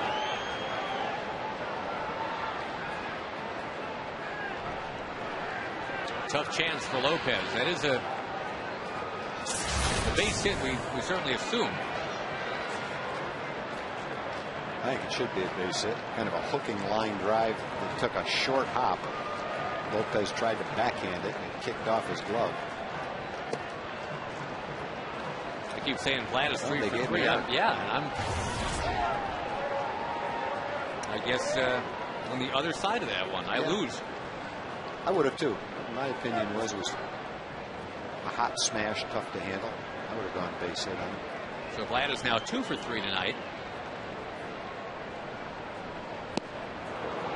Hamilton had the homer his last time up that drove Ian Snell, the starter, out of the game.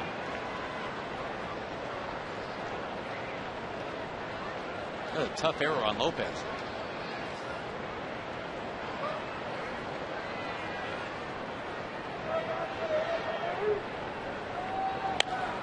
Towards left. Right near the line, but it's foul. Kinsler was ready to come around and score. That went right off the end of the bat.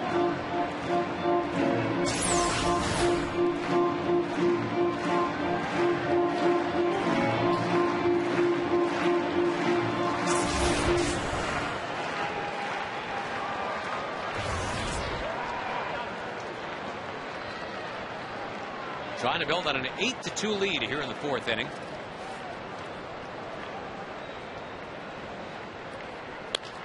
And Josh will float it beyond second base there. It drops in for a base hit to make it 9-2.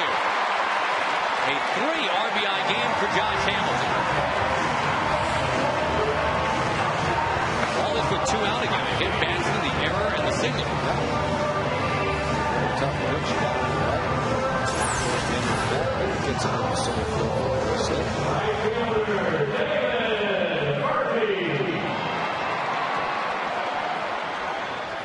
Josh now hitting .304.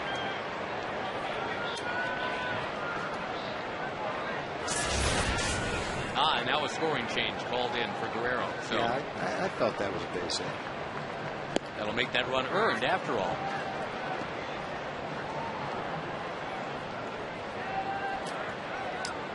So the Rangers, after getting out-dueled by Cliff Lee on Monday, they have followed up by outscoring Seattle now 16-3 the next 2 nights.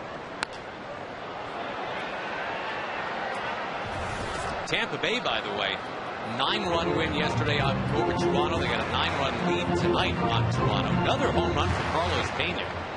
Gives him 4 in the last 4 games. Well, that's just what they need. They need him to get hot.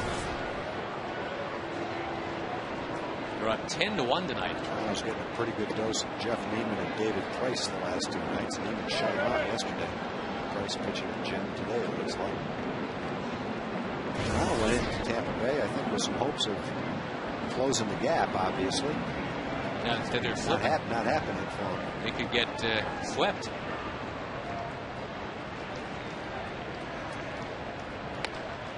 Flicked into the crowd by Murphy. Toronto's been a pretty good road team. They're 16-12 on the road. Tampa Bay's actually been better on the road than they have been at home. The Yankees are 2 games back at Tampa Bay, and they're leading the Orioles tonight 3-2. That game in the 7th inning. Baltimore would drop to 16-43. Murphy towards right, another Ranger hit. Double digits already. We're only in the 4th inning. 10-2. Boy, you're gonna love the 2-out hits.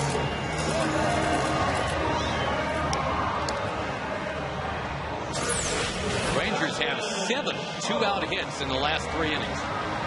A similar pitch to the one that Josh hit. One Josh hit might have been a little bit more outside, but David reaches for it, strokes it into right field. A lot of runs with 2 outs for the Rangers. In fact, all 6 of them in the 2nd inning came after there were 2 outs. This rally started with nobody on and 2 outs. Kinsler getting hit in the back with that pitch. That was the slippery slope.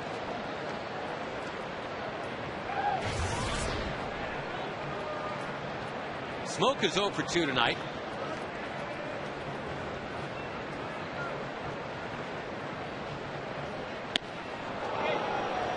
Out in front of the off-speed pitch. Well, the Indians just destroying the Red Sox tonight, 10-0 in the 8th inning. Boston could be 5 out in the East.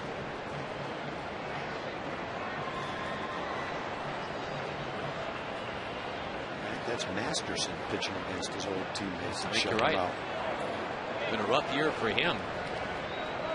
And for Zach Greinke, who lost again yesterday. He's 1-8, reigning Cy Young, 1-8. Kevin Nolan is 0-7. That's crazy. It is crazy. And Greinke's not pitching that well. It's not like he's getting beat 1-0 and 2-1. His ERA is over 4 now. Fouled away again by Smoke.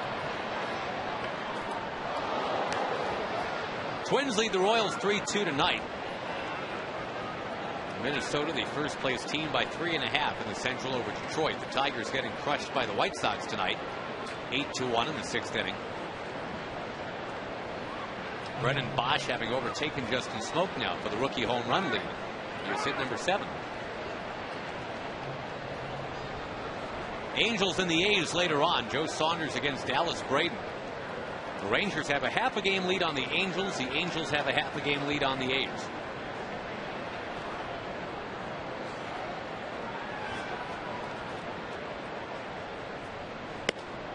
A buddy of mine sent me an email today, said the AL West is the only division tag where you can go to sleep in first place and wake up in third. And when close, he's right. When one team is playing in the Central Time Zone and a couple others are playing in the West. Yeah.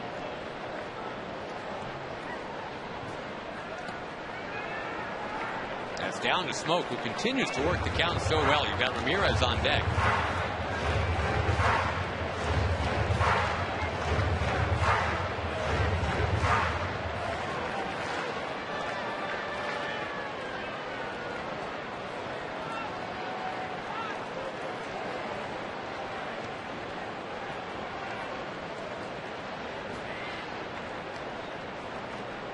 Runners go. Smoke is down on strikes, but the Rangers have scored 2 more.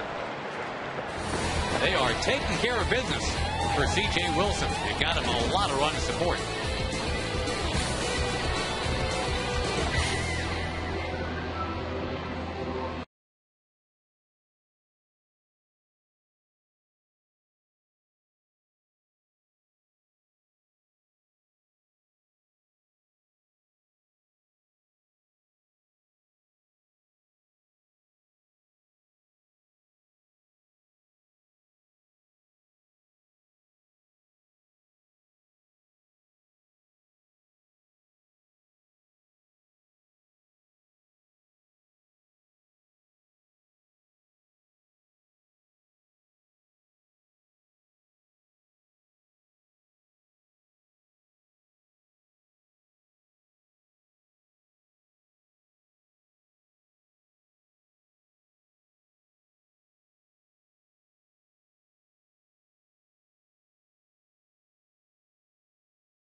Trivia question brought to you by AT&T. The first and so far only player to have an inside the Parker in the All-Star game was Ichiro in San Francisco.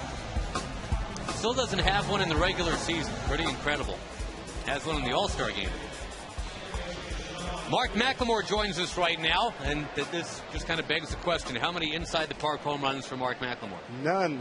The big 0, really? Big 0.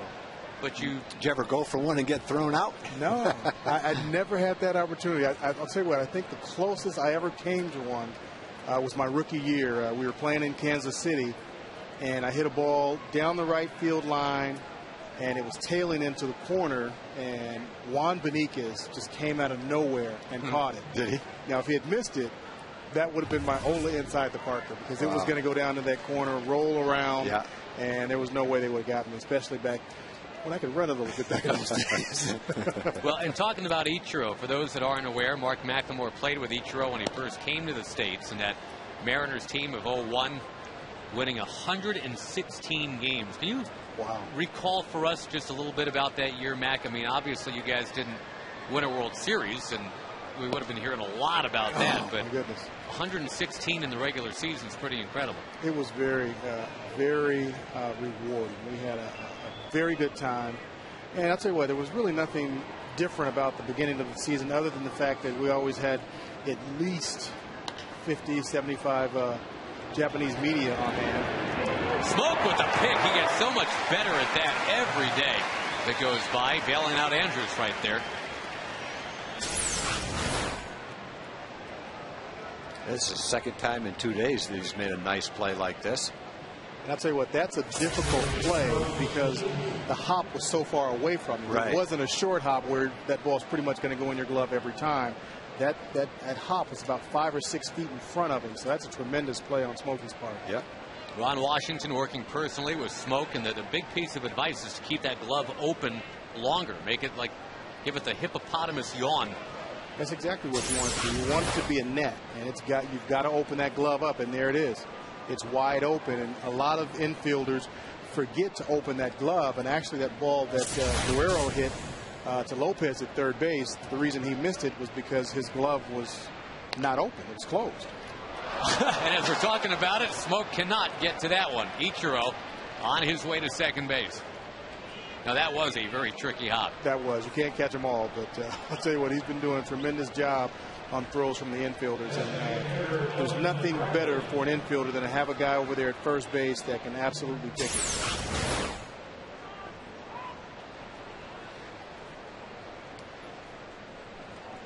Waiting on the scoring on that one. Again, you should never assume. I'm assuming. Well, I was going to say I'm assuming hit, and I'm wrong. It's E3. It looked like Mac got caught between going back and catching on a hop or coming in and catching it before he took the tricky hop on him. Yeah, anytime you make that hesitation, usually the ball's going to beat you. You've got to make up your mind one way or the other, whether it's right or wrong. But if you hesitate any and have any lag time, the ball's usually going to eat you up. Yeah. He who hesitates is lost, a wise man once said. Thank you. It wasn't me. I'm just I read that somewhere. 10-2 Rangers, and Milton Bradley down 0-1.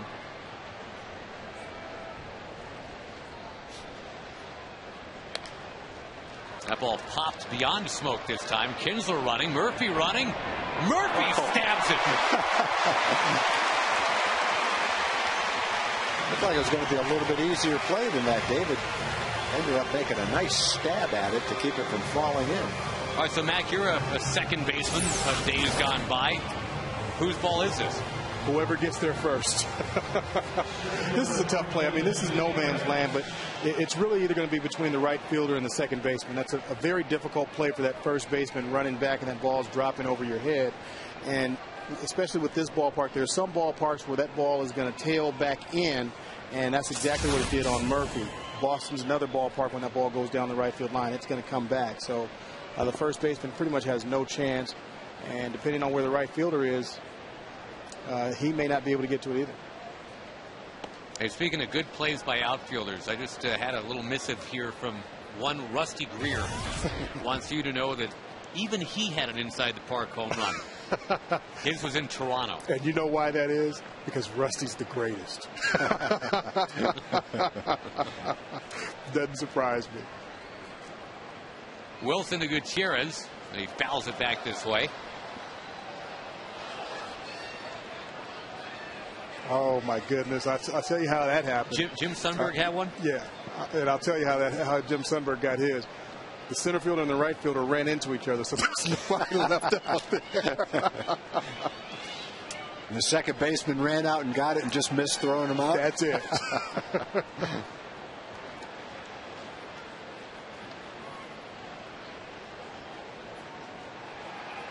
Ball and a strike to Gutierrez. That ball pounded towards center. Bourbon going back. He will make the catch. You'll see Mark McLemore on the set of Rangers Live when this one is done. Thank you, buddy. You got it.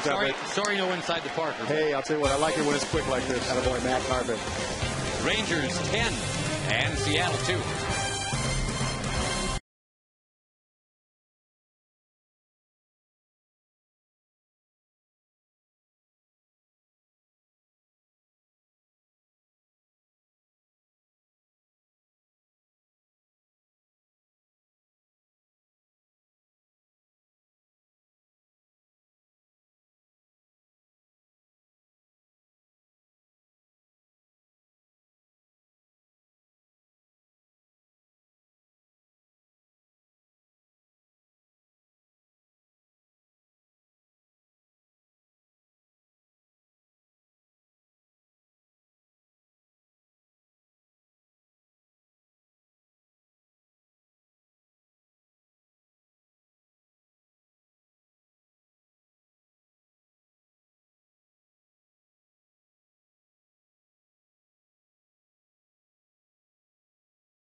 It's 10-2 Rangers as we go to the bottom of the 5th.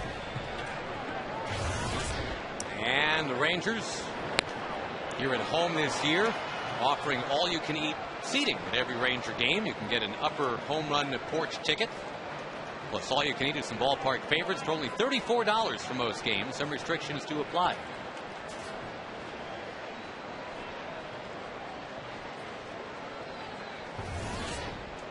Luke French continues on the mound. It's Max Ramirez at the plate. The Rangers with 10 runs on 11 hits already. Seattle's got 2 runs on 3 against C.J. Wilson.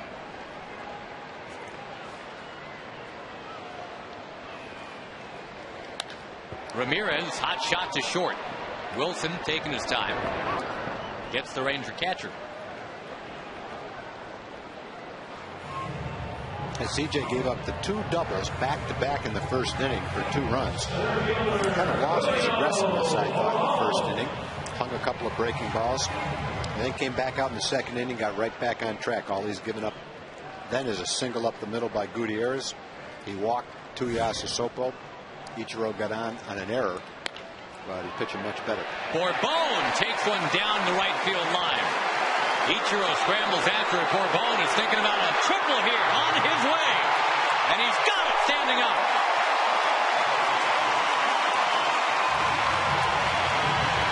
That hit will put Julio up over 260. He's come a long way. And he's starting to do all the things that you wanted to see him do that you were led to believe you'd see by the way he played last year. It's coming together for him right now. He's got more triples than walks. 3-2. Nice job of hitting right there, too. A fastball inside corner. He turned on it and ripped it right down the line.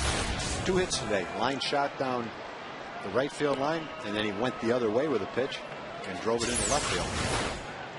That was in the 6-run rally in the second inning. Went through a stretch for a couple of weeks where a lot of his outs were lazy pop-ups to left field. But he's hitting the ball a lot better now.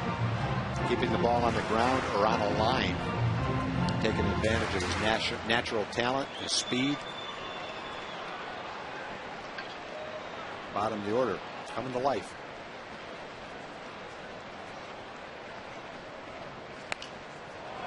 Andrew socks one foul. Still looking for his first hit tonight. 13-game hitting streak in some jeopardy here. Infield is back. A nice RBI opportunity, if nothing else. He just grounds out to second base here. He's got an RBI.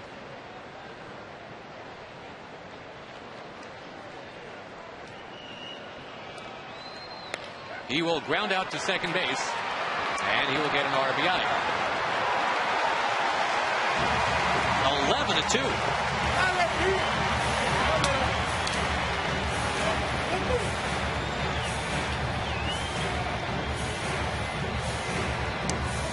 You know, a little while ago, Sports Illustrated did a story talking about triples being the most exciting 12 seconds in sports. That was the title of the article. We're told that Bourbon just had his triple in 11 seconds. And that was pulling up, too, into third base. Well, a couple of components to see how quickly you can get to third on a triple. 3 of them, really. You have to get out of the box quickly and start fast and not coast at the beginning. You have to cut the bases correctly to keep from taking too wide a turn. And then, of course, you have to have some natural speed like he's got. And he did all 3 of those things on that triple. He saw, I think, triple right off the bat. He cut the corners very nicely, and he's got excellent speed. That second one that you mentioned is the real subtle one that I'd love to, well, sometime when somebody's running the bases like that, we'll zero in and show it to you, because I think that really is an understated art. The ability to take that turn as quickly and efficiently as you can. It really looked like he was able to do that on that triple. Michael Young into the alley in right center. Ichiro back, and he will make the catch to end the inning. The Rangers get another. There was the Julio Bourbon 11-second triple. And the Rangers lead by 9.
Your BBVA Compass video summary lost in all the attention being paid to the offense tonight. The recovery of C.J. Wilson after giving up 2 runs in the first. Nothing but zeros on the scoreboard ever since. He has struck out 4, getting a lot of ground ball outs. 11-2 Rangers. That is your BBVA Compass video summary. C.J. right now tagged only 85 pitches. That's fine. No reason to think he can't get through 6 before turning it over. Yeah, CJ had 25 or 26 pitches in the first inning, where after striking out Ichiro with a 93-mile-an-hour fastball, he got hurt on some off-speed pitches. He walked Milton Bradley after being way ahead of him in the count. But after the first inning, he settled down and pitching his normal ball game.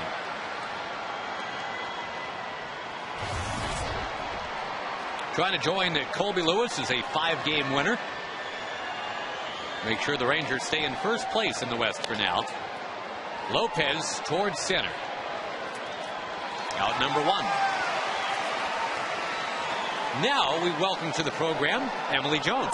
Hey guys, here with your friendly 6th inning reminder to check out FoxSportsSouthwest.com. All kinds of great stuff on there, including all the very latest on the ever-changing college athletics scene. Who knows what's going to happen in terms of the Big 12, the Pac-10, the Big 10, Big 12, Big 11, whatever all it's going to be. I'm sure it's all going to pan out here very shortly, and you should tune in to FoxSportsSouthwest.com or click on it to make sure you've got all the latest news. Also, the latest from Cowboys OTAs, guys. Thank you very much, Em. OTAs tag.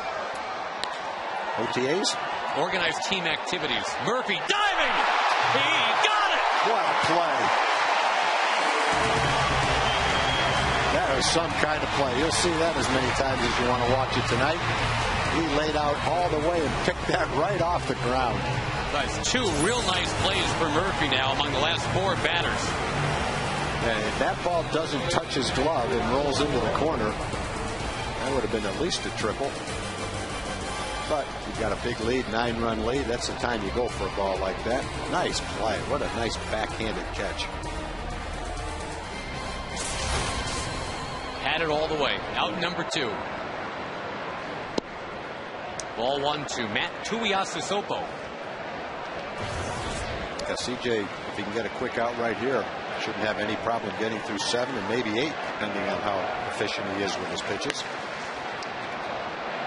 Settled down really nice after a little bit of a struggle in the first inning.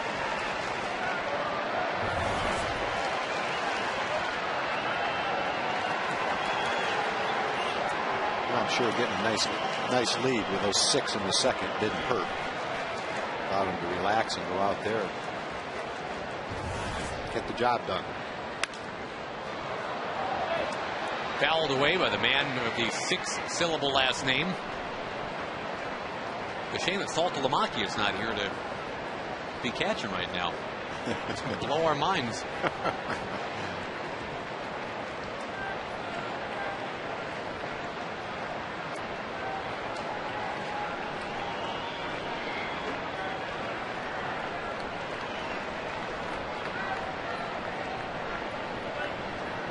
On 1 and 2. A little bit outside.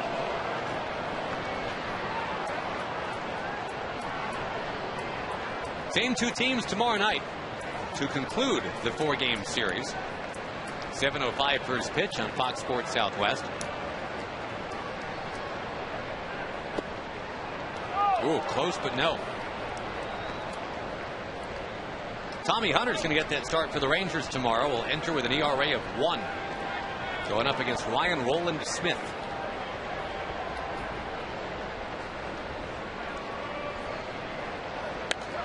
High pop-up from Tuiasosopo. It's going over towards that dugout. Smoke will make the catch. Murphy's catch was even better than that one. The Rangers lead 11-2.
$2,100 in dinner for two at Sonic. Good luck to Mike Rich from North Richland Hills. If a Ranger hits a grand slam this inning, we give away $25,000. Rangers already coasting 11-2. I'm putting in the call right here, Tag, for Ian Kinsler. It's hard to believe he's only got one home run.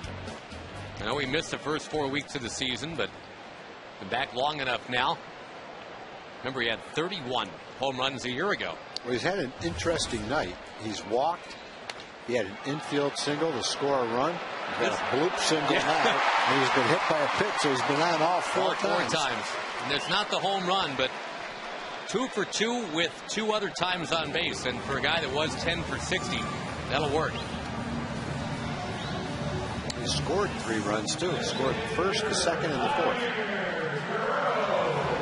The guy's coming up behind him right now. He's got a chance to score his 4th run here in the 6th.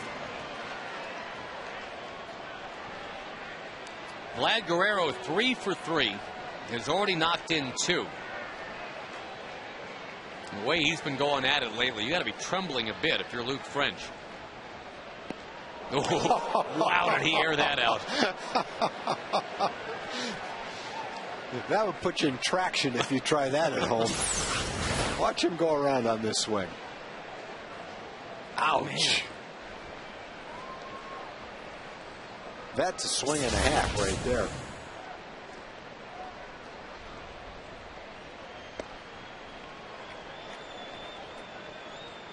That's one designed to go into the 3rd deck with that swing.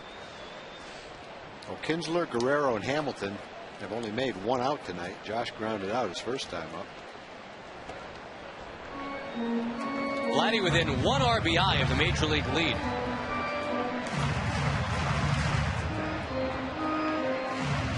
Rangers about to hit the road for a while, going to National League ballparks. Of course, there will be no DH. Vlad, if he's going to play, is going to have to be in right field. And Ron Washington has said he will play some right field, but he probably won't play back-to-back days, so he'll get some rest. 6-4-3 double play this time. Hamilton will come up. Yeah, it's interesting because Nelson Cruz is going to be coming back off the DL. And obviously he's in the same situation. You have both guys that will be looking to play right field. And no possibility of DHing. Well, I think what Ron, I'm guessing, will do in the National League cities is he might give Josh a day off. Josh will play some center field. It might be a day where Vladdy plays, Cruz plays, and Josh plays. He's got a lot of different options now. When Nelly comes back, David Murphy's playing well. Julio's playing really well right now. Nelly will be coming back, and you certainly want his big bat in the lineup. Ron will have some very solid options. No matter who he plays out there, you're going to feel good about it.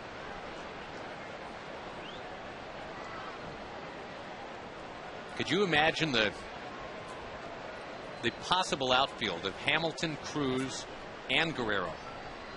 Some big guys out there. Thumpers.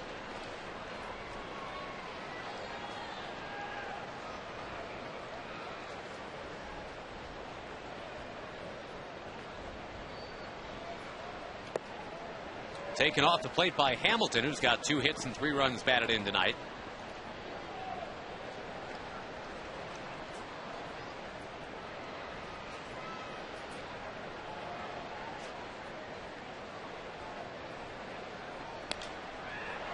Into the crowd.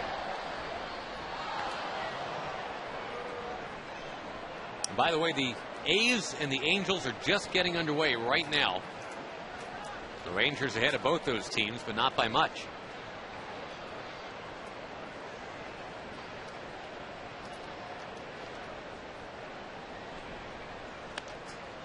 Hamilton fights another one back into the crowd.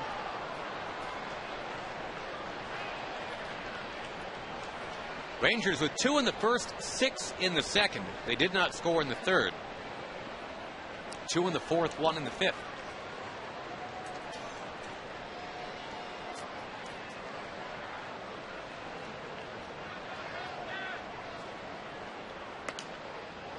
To the crowd again.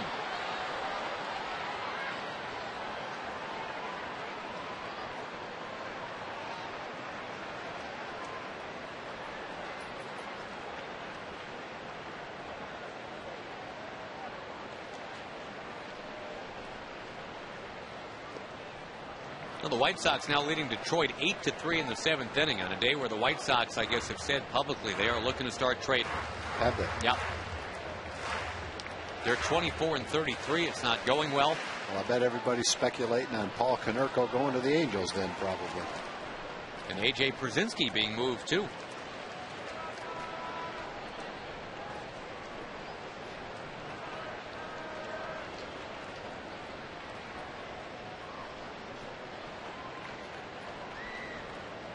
Three-2 pitch. Hamilton fouls another one. Good battle.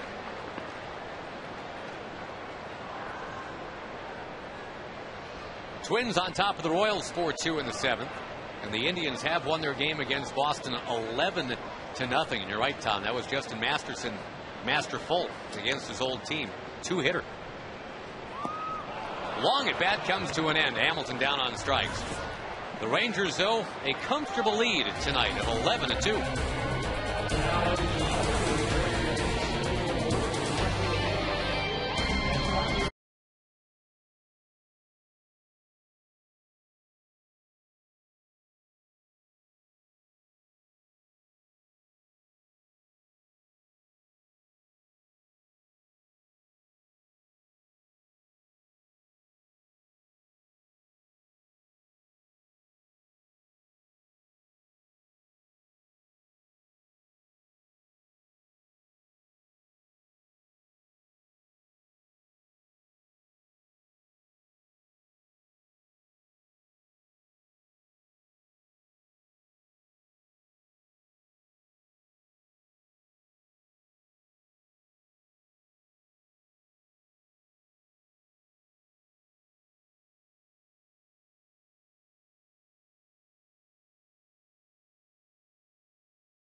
Game, Heather Miller, Peter Cifelli, John Hoover, a couple of them standing by right now with our Jim Knox. All right, thank you, Josh. Yeah, John Hoover to my left and Heather Miller to my right. 90 finalists around the league, 3 from each team, and John and Heather, of course, in the finals. We'll start with you, John.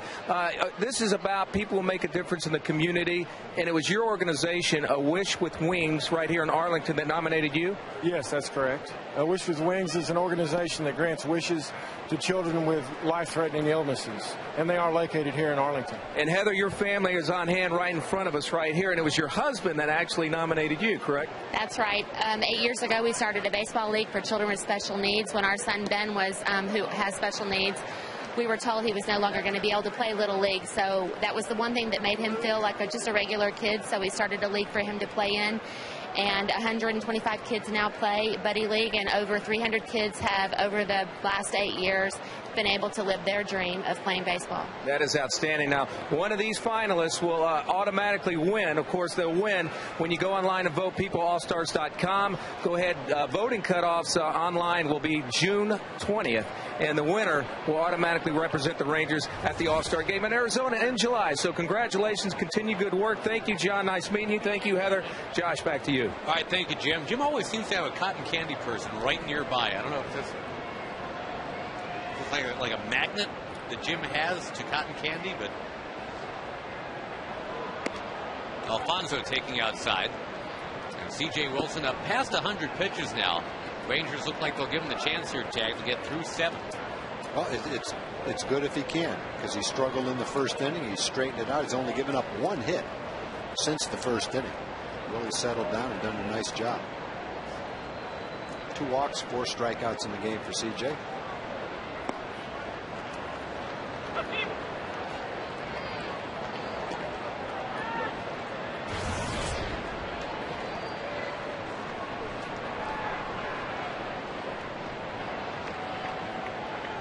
Eliezer Alfonso is here because Josh Bard is on the DL.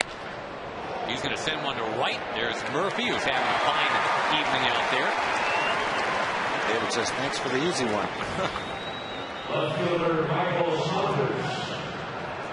And the Mariners are 0 for their last 14 now against CJ. They mustered 4 hits yesterday in Seattle. They've got all of 3 tonight. And that phrase, offensively challenged, continues to be bandied around.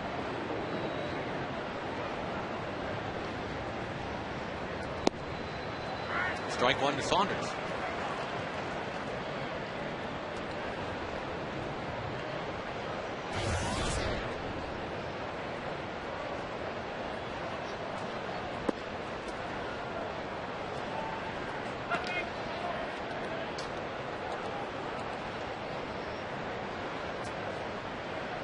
The Rangers chase the Seattle starter Ian Snell in the 2nd inning.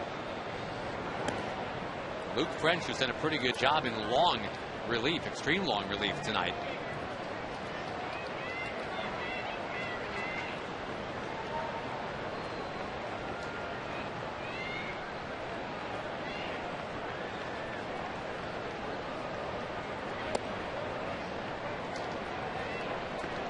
Saunders was up there for a while last time up before rolling out to Kinsler.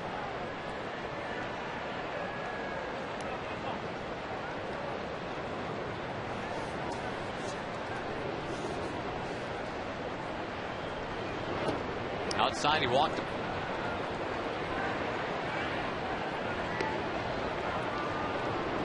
And now Sean Figgins will come to the plate. Mike Maddox will go to the phone to get the bullpen up, and it looks like he's pondering giving CJ a break right here, too.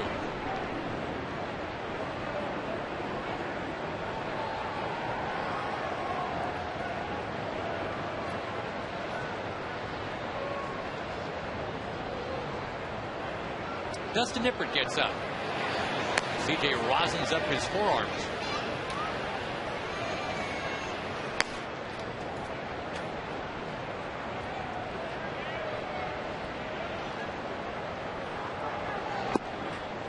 Strike 1 to Figgins.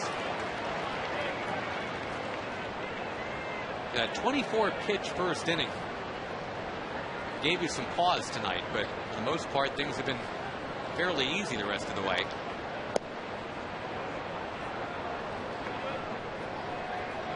That walk collected by Saunders, by the way, tagged just the 5th time all year that CJ has walked a lefty. Well, they haven't hit much against him either. It's no. Somewhere around 100 against him.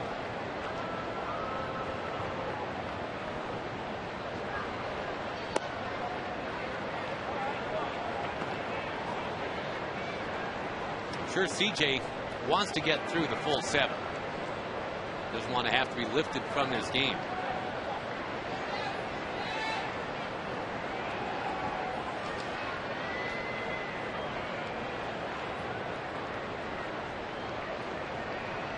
We mentioned Tommy Hunter pitches tomorrow for the Rangers.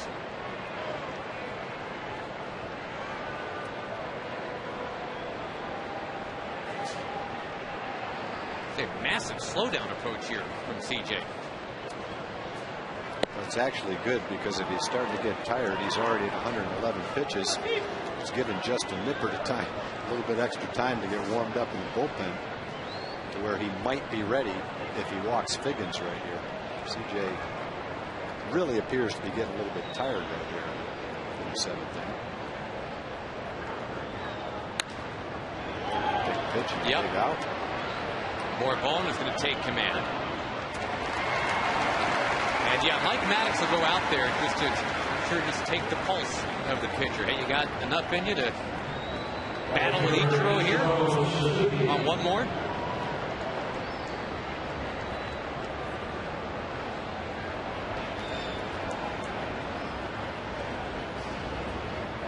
The last 2 games for CJ, he had to leave with the bases loaded. The game before that, he left with runners at 2nd and 3rd.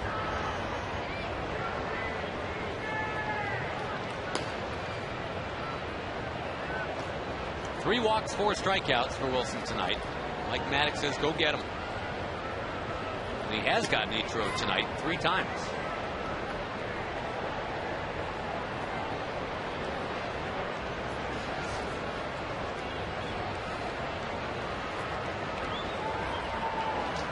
Now remember, he went right at Ichiro to start the game. A bunch of fastballs and struck him out.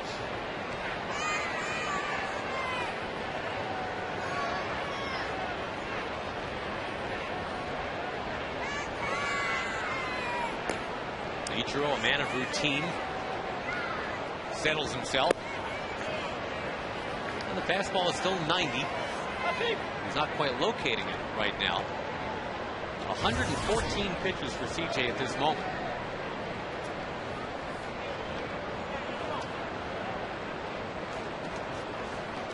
That is his high for the year. And for his career, as a matter of fact.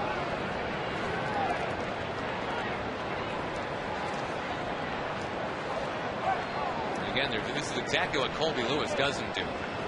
Walk off the mound like that. Just kind of pace around. But the results, can't argue with him. It's a 3-hitter.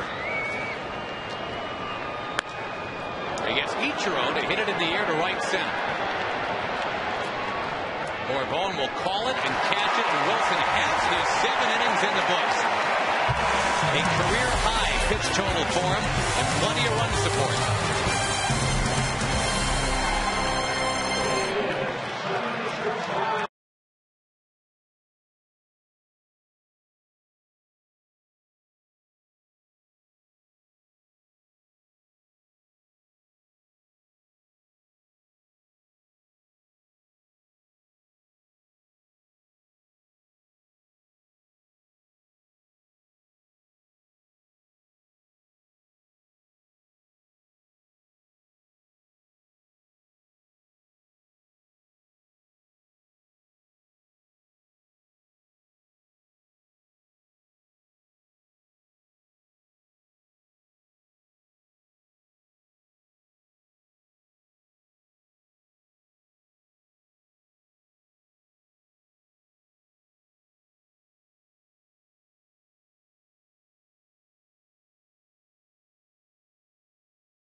Best in Texas.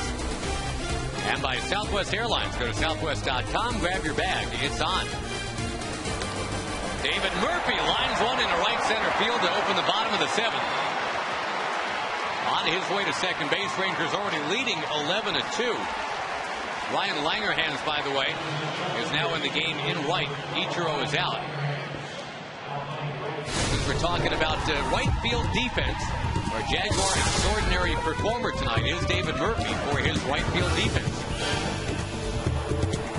A nice stab at that pop-up and a beautiful diving catch on that line drive. And a couple of line drive base hits of his own against the left-handed pitcher. Drove in a run in the 4th with a single. Leads off with a double here in the 7th. Justin Smoke now trying to inflict some more damage on Seattle. And trying to prove he can hit left-hand pitching. 2 for 39 against lefties right now.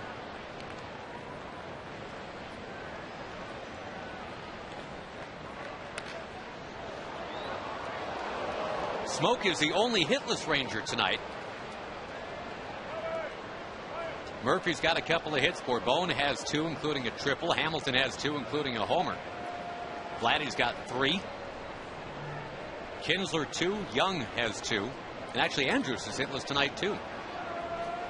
At 0 for 4. Smoke pokes it. It's deflected, and look at that. It just rolls in a shallow right center. Murphy could have scored, but the Rangers will hold up Murphy at third.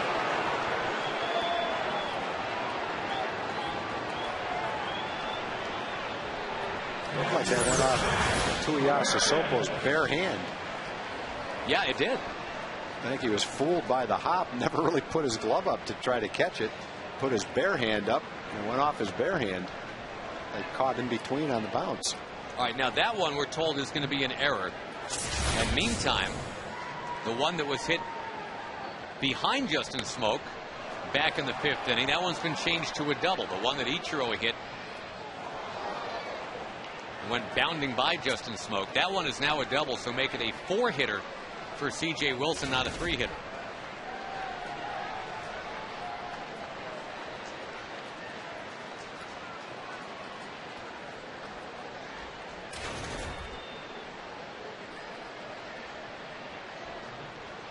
Runners at the corners for Max Ramirez.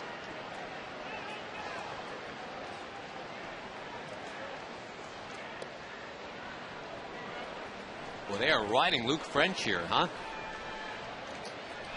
Had to come into the game in the 2nd inning.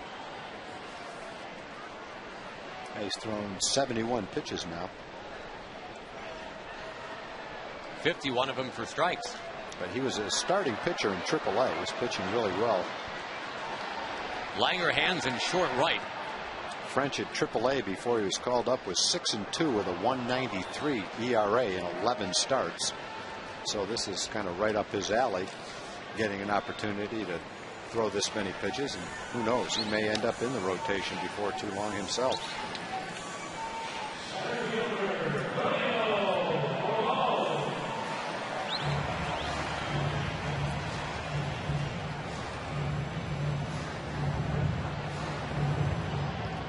Now Julio Bourbon. And you mentioned it earlier, Tom, when he hit that triple last time. His batting average now into the mid-260s.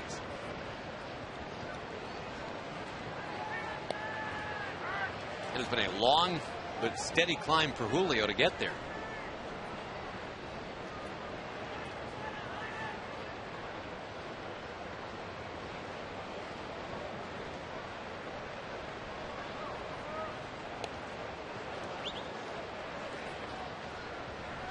Tampa Bay has defeated Toronto 10-1.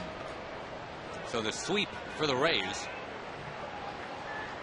And back-to-back 9-run losses on the road for Toronto.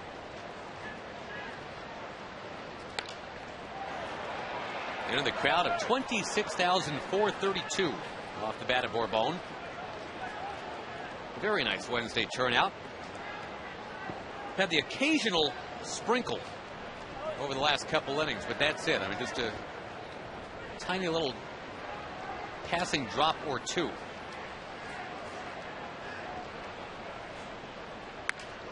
Bourbon in the air to right, and that should cash in Murphy. Langer hands is there. He'll fire for the heck of it, but it's 12-2. Well, good job by Julio. Had a couple of strikes on him against a left-handed pitcher. Battled up there, got the ball in the air. Got himself an RBI. He's looking a lot better at the plate right now. See where the ball is. Ejects an energy strike zone.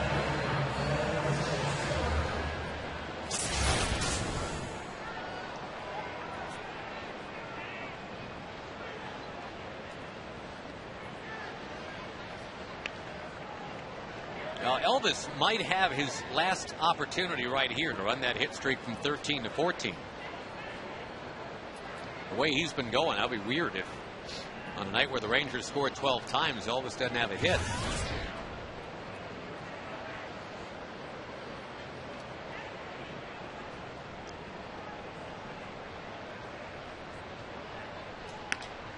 Lined into the crowd.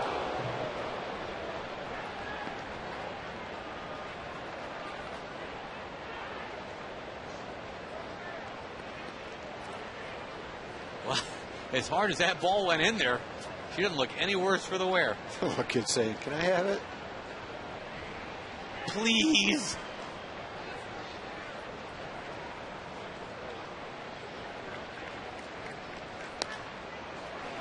Another souvenir. Elvis is really good at that, providing souvenirs on the first base side.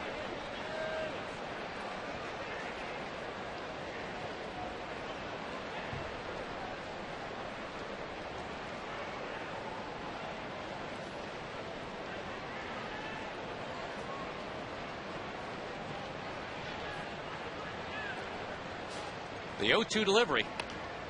This time foul in your third.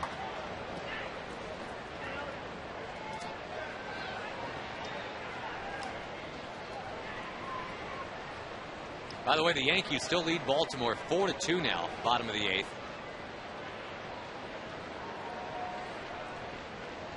The Yankees trying to keep pace with Tampa Bay. Over in the National League, the Nationals 7-5 over Pittsburgh. The night after Steven Strasburg's debut.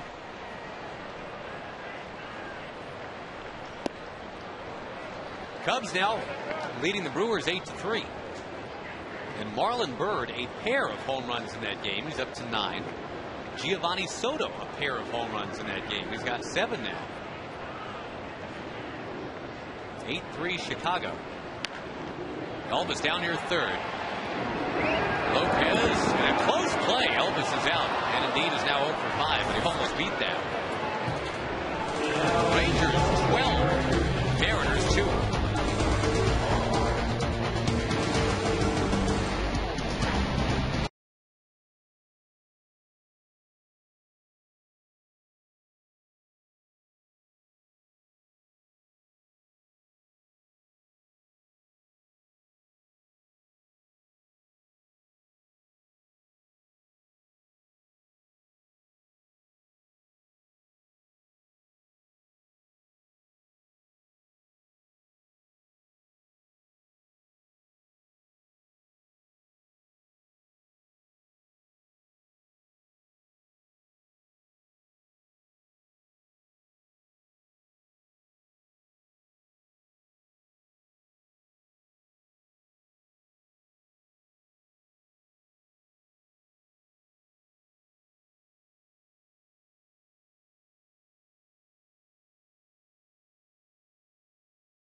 Texas Ranger Baseball brought to you by your Texas Chevy dealers, proud sponsor of Texas Baseball. By Yokohama Technology, driving better tires. And by The Karate Kid, starring Jaden Smith and Jackie Chan in theaters Friday. Tom Grieve can kick just like Jaden Smith, by the way. Oh, yeah. Straight up, just like that. Plenty of changes to tell you about as we go to the 8th. And the Rangers leading 12-2. Looks like Michael Young will get some time off now. Andres Blanco into the game. Kinsler will get some time off. Joaquin Arias is into the game. And in left field, there's a change as well. Out is Hamilton, in is Gentry. Kind of game where you get the opportunity to rest a couple of regulars, but you also get a chance to give Blanco and Arias an at-bat in the bottom of the 8th. Both of those guys will be coming up. Michael was scheduled to lead off. Kinsler would hit second. Now it's going to be Blanco and Arias. And Dustin Nippert on the mound. 7 solid innings tonight from C.J. Wilson, allowing 4 hits and a couple of runs. And for the first time in a while, Tag, that ERA is going to dive down a little bit instead of come up. Yeah, and it was a bad first inning for CJ. But since the first inning, the next 6 innings went extremely well. Only 2 hits and no runs after that. It looked like the CJ Wilson we expect to see every time he goes out there. Well, the Mariners in 3 games in this series have a total of 7 runs.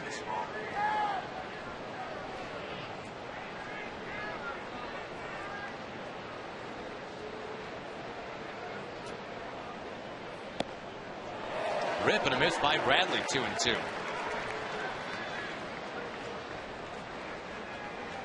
Seattle had back-to-back doubles in that first inning. Lopez and Wilson with 2 out. Only 2 hits since.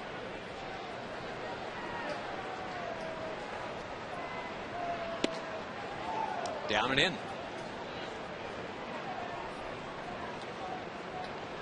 Astros leading the Rockies, by the way, 2-1 tonight. That game's in the 6th inning. Right here, the Rangers coasting. Bradley shoots it in a right, a base hit.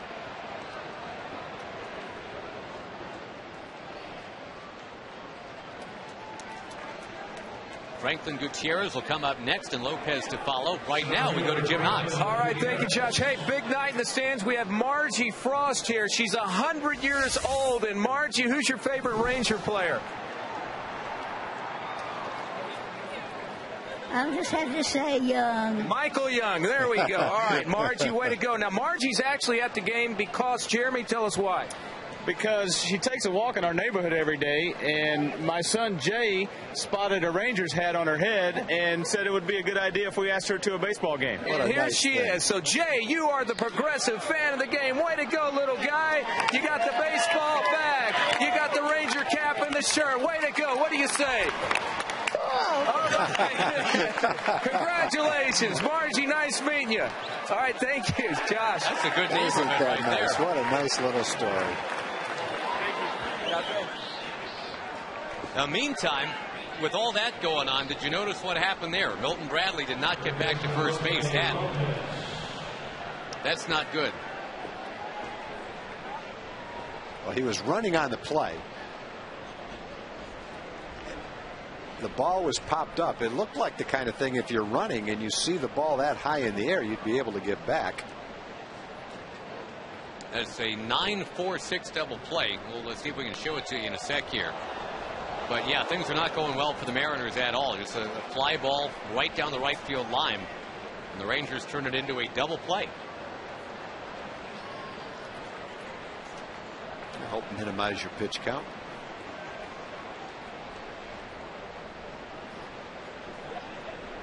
Never did retouch second base, and that was the issue. We're going to show you here. And he's running on the play. I never saw what happened. I just assumed he got back.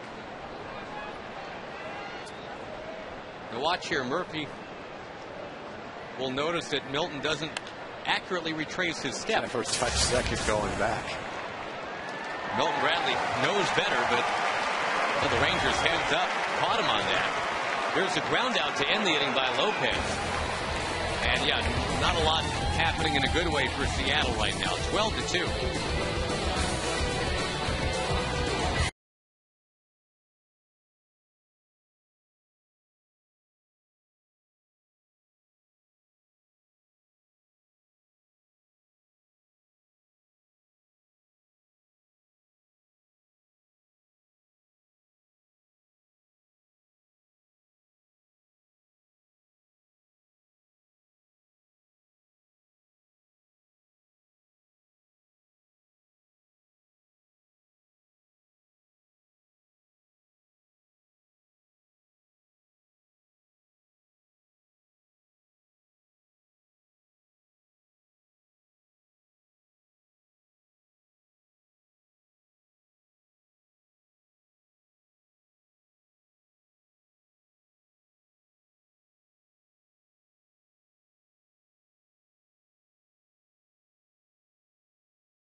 Hey, baseball fans, Chevy, a proud sponsor of youth baseball programs throughout the state of Texas. If you'd like to learn more about Chevy's commitment to youth baseball, go to ChevyTexasBaseball.com.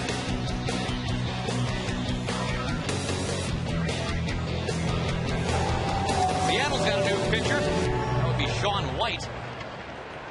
And the Mariners trail 12-2 here against the Rangers. Texas trying to go to 4-2 on the homestand. 22-11 overall at the ballpark this year, Tag, and it's nice to see that home field advantage in play again. Yeah, the Rangers have swung the bats the last 2 nights. No doubt about that. Got a chance to go to 11 games over 500 at home. Blanco and Arias, who have not batted yet tonight, will both have a chance to do that in order against White in the 8th. And Blanco will sail it to right field. Blanco means White in Spanish, and he faces White to begin the inning. 1 pitch, 1 out, and here comes Arias. Clint Hurdle calls Andres Whitey around the batting cage. He's kind of kidding around with him.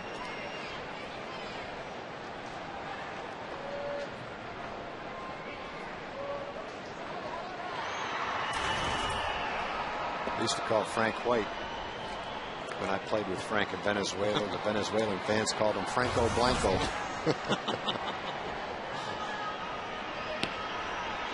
There's a strike to Arias, 1-1. Speaking of those Royals for whom Frank White played, the KC team trailing Minnesota 4-2 in the 8th tonight. The White Sox, with all the trade talk going on, they're talking about just unloading talent. And what do? They go out tonight, and they've got a 15-3 lead over Detroit in the 8th inning.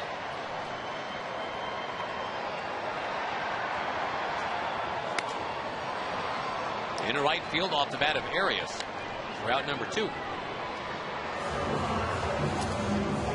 A's and Angels are scoreless in the 2nd inning.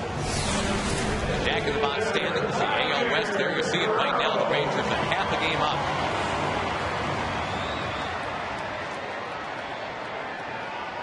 For the White Sox tonight, Tom, just to jump back to that game, they've got a pair of 7s tonight, 2 7-run innings to lead 15-3.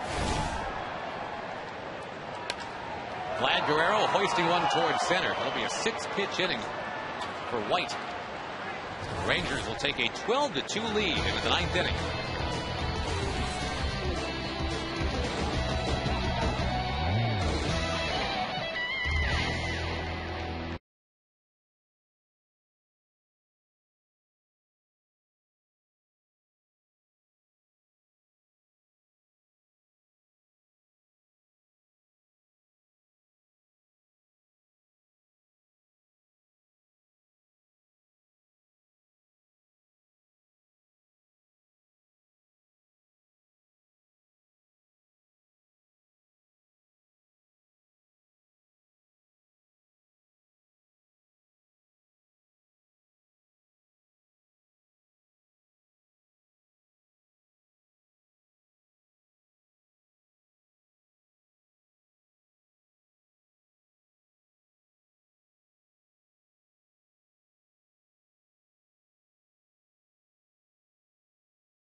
Brought to you by Southwest Airlines. Go to southwest.com, grab your bag, it's on.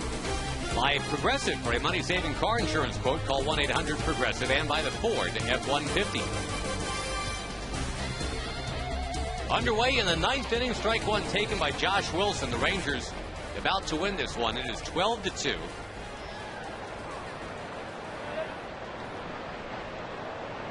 And if there's a little bit of drama here, Tag, it's that Dustin Nippert doesn't have a strikeout yet. He has a strikeout in 17 straight games.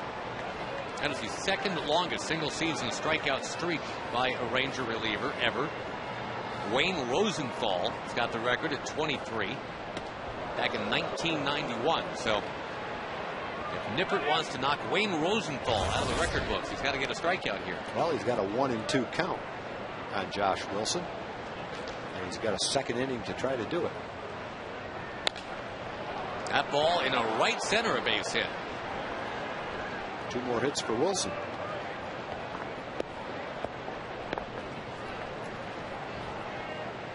I think Wayne Rosenthal is watching this like the 72 Dolphins watch every year, hoping that they stay. I don't know. Rosie may not even know that he has that record.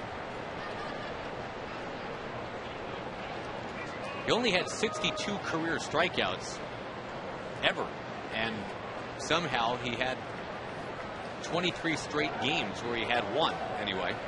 Well, Rosie's a pretty good pitcher, sinker slider guy. Went on to be a real good pitching coach. I'm not sure where Rosie is right now. He's with the Marlins for quite a while.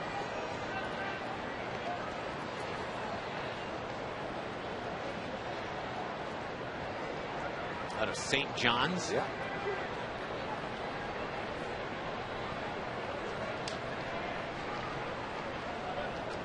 Rangers Live comes up after the game. A 12-2 lead for the Rangers tonight. They won 7-1 yesterday. And again, the same 2 teams have at it tomorrow at 7:05 right here on Fox Sports Southwest. Tommy Hunter try to win again. Shut down Tampa Bay over the weekend.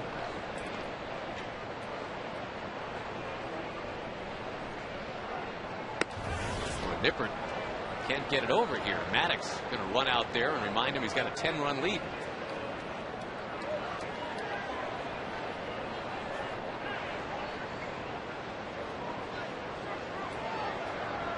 Rangers piling it up offensively, but defensively there's been some fun stuff tonight too. Your Coors Light Freeze Cam with David Murphy.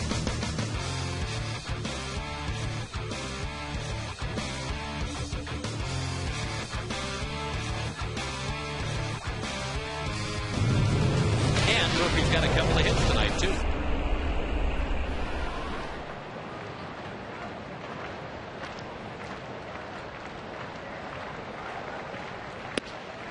He's high again. He walks Tui Asusopo on 4 pitches. Up 12-2. And about to face the bottom third of the order. So it's time to throw some strikes. Get everybody on home. The guy who over the last 10 days or so has had a lot of time off has been Neftali. He had the 1 save opportunity. I don't know how many times he's pitched in the last 10 days. Once or twice. A couple times, yeah. Alfonso takes the strike. The Ranger bullpen has been really good of late. In it tonight, they had retired 16 out of 17 batters over the last few games.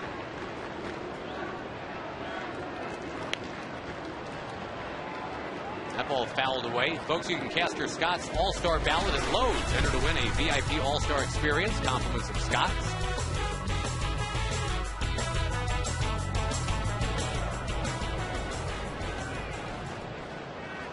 All right, here's where the strikeout could happen, right? You're 0-2 on Eliezer Alfonso.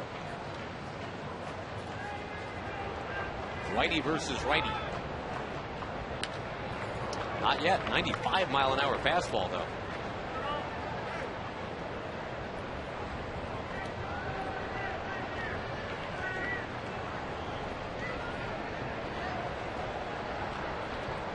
$12 runs on 14 hits for the Rangers tonight. Their big inning was the second inning, where they scored 6 times. A lot of 2-out damage.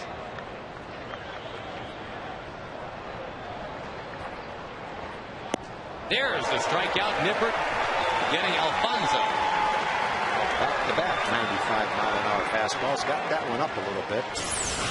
Washington's going to make a pitching change, I think, just to get Neftali in a game. He's been warming up.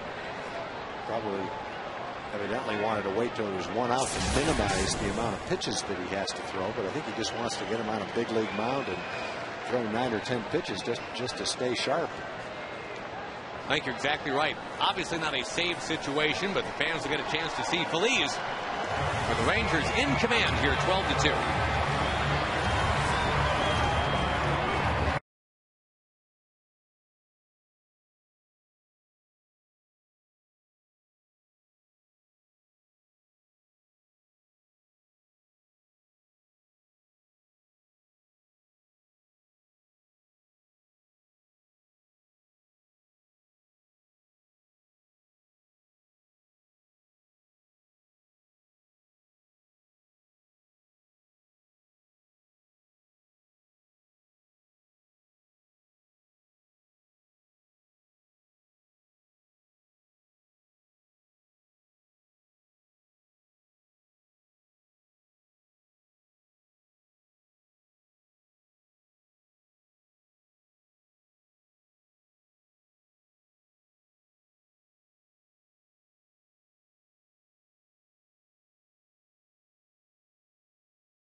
Now with great fanfare, we send it to the set of Rangers Live. Here, ladies and gentlemen, is John Radigan.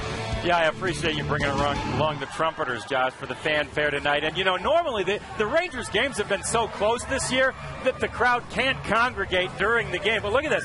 We've already got a heck of a crowd here.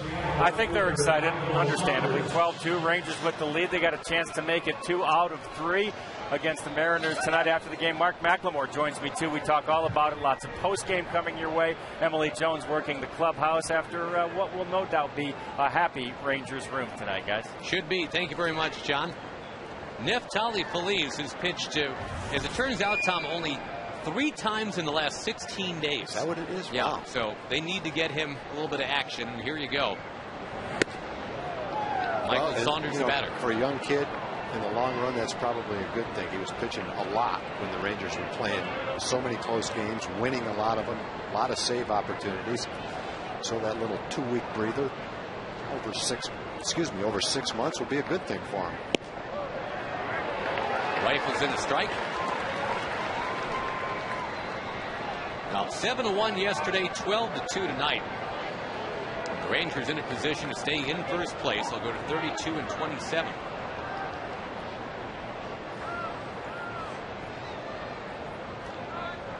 Got that long road trip coming up. The Bratwurst and Humidity road trip. It's Milwaukee, and then Miami and Houston. Oh, there will be Bratwurst this weekend. With that special, wonderful sauce they have up there in Milwaukee. Well, Nippert was wild. Now Feliz, rusty and wild. You know, the first year of the ballpark, Tom Schieffer, I think, imported the sauce and had brats in the press dining room. Those things are so good. They are. And really good for you, too. Healthy brats? Sure. Foul back by Saunders.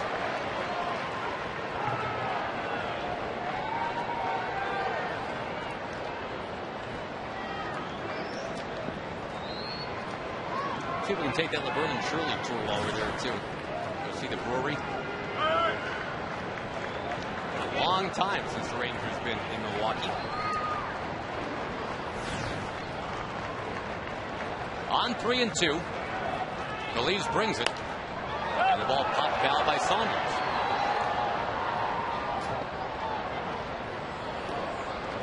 Plenty of hitting heroes tonight for the Rangers. Whoa, hey now. Michael Young, home run number 6. A couple of runs batted in tonight. Kinsler was on base 4 times. Guerrero, Hamilton, Murphy, Borbone. Big nights for all of them. In the air, left field for Gentry. Out number 2.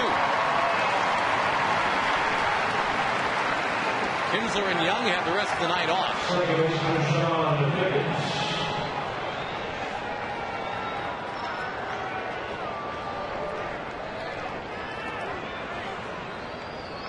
One last guy to get, that will be Sean Figgins.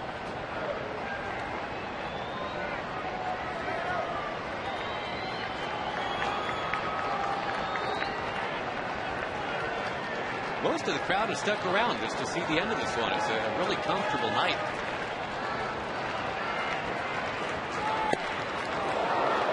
.74 degrees. Rangers are winning by 10 runs. Why would you want to leave? Unless maybe you got to go to work first thing tomorrow.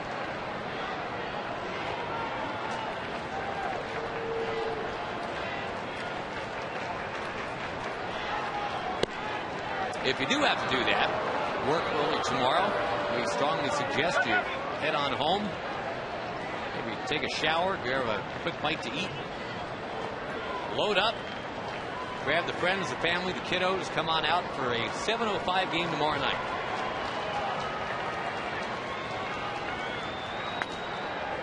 Ripped foul by Figgins.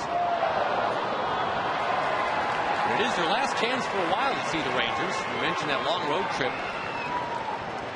If you don't come out tomorrow, your next chance to see the Rangers will be June 22nd against the Pittsburgh Pirates.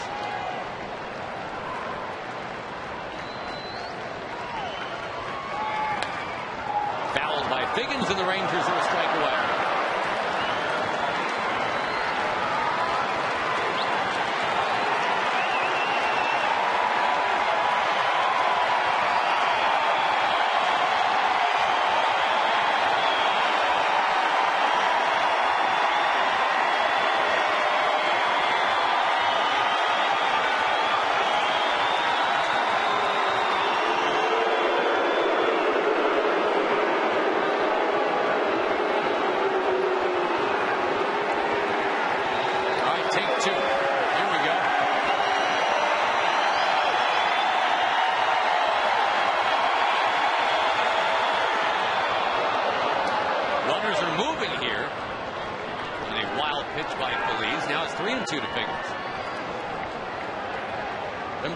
The last time we saw him hit 2 batters in a row.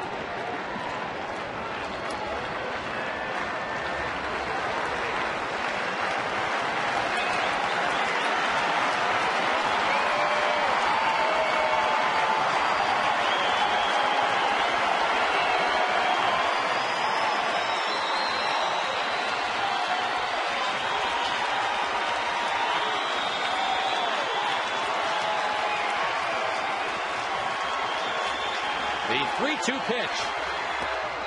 Missed, and the bases are loaded.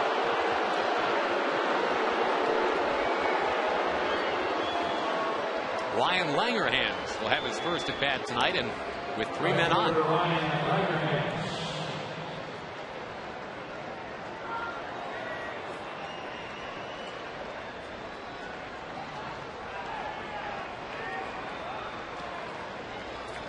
Langerhans, a native Texan.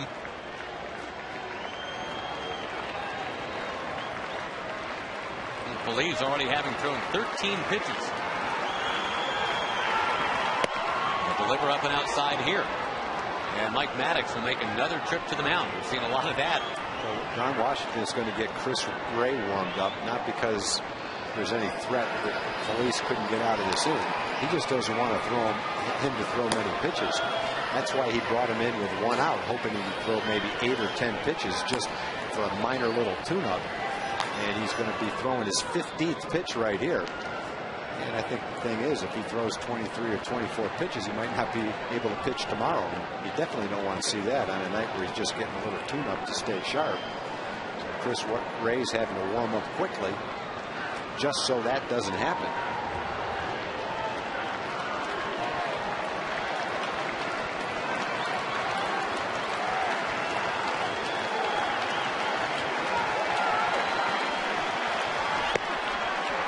Outside. This is getting frustrating. A 10-run lead. Well, I think you're seeing a pitcher who's a little bit rusty, just hasn't pitched very much. The rest is done well, but he doesn't have pinpoint command right now. That's why Ron's running him out there to get some time on the mound. That's more like it. 2-1. See Jackie Moore with the right shoulder of Ron Washington. We should mention that the Rangers took Jackie's son in the 45th round of the draft today. Congratulations to Jackie and his son Jonathan. Jonathan, a catcher out of Houston Baptist. Fouled, and again, the Rangers are 2 within a strike here.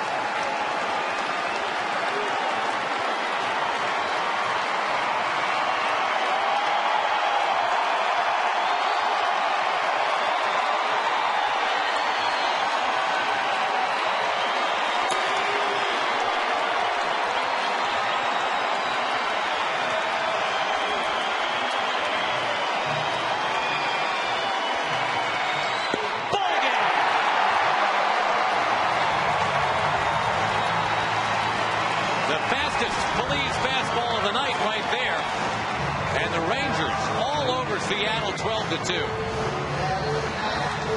They will stay in first place. Right now in Arlington, it's all good. Back in just a moment.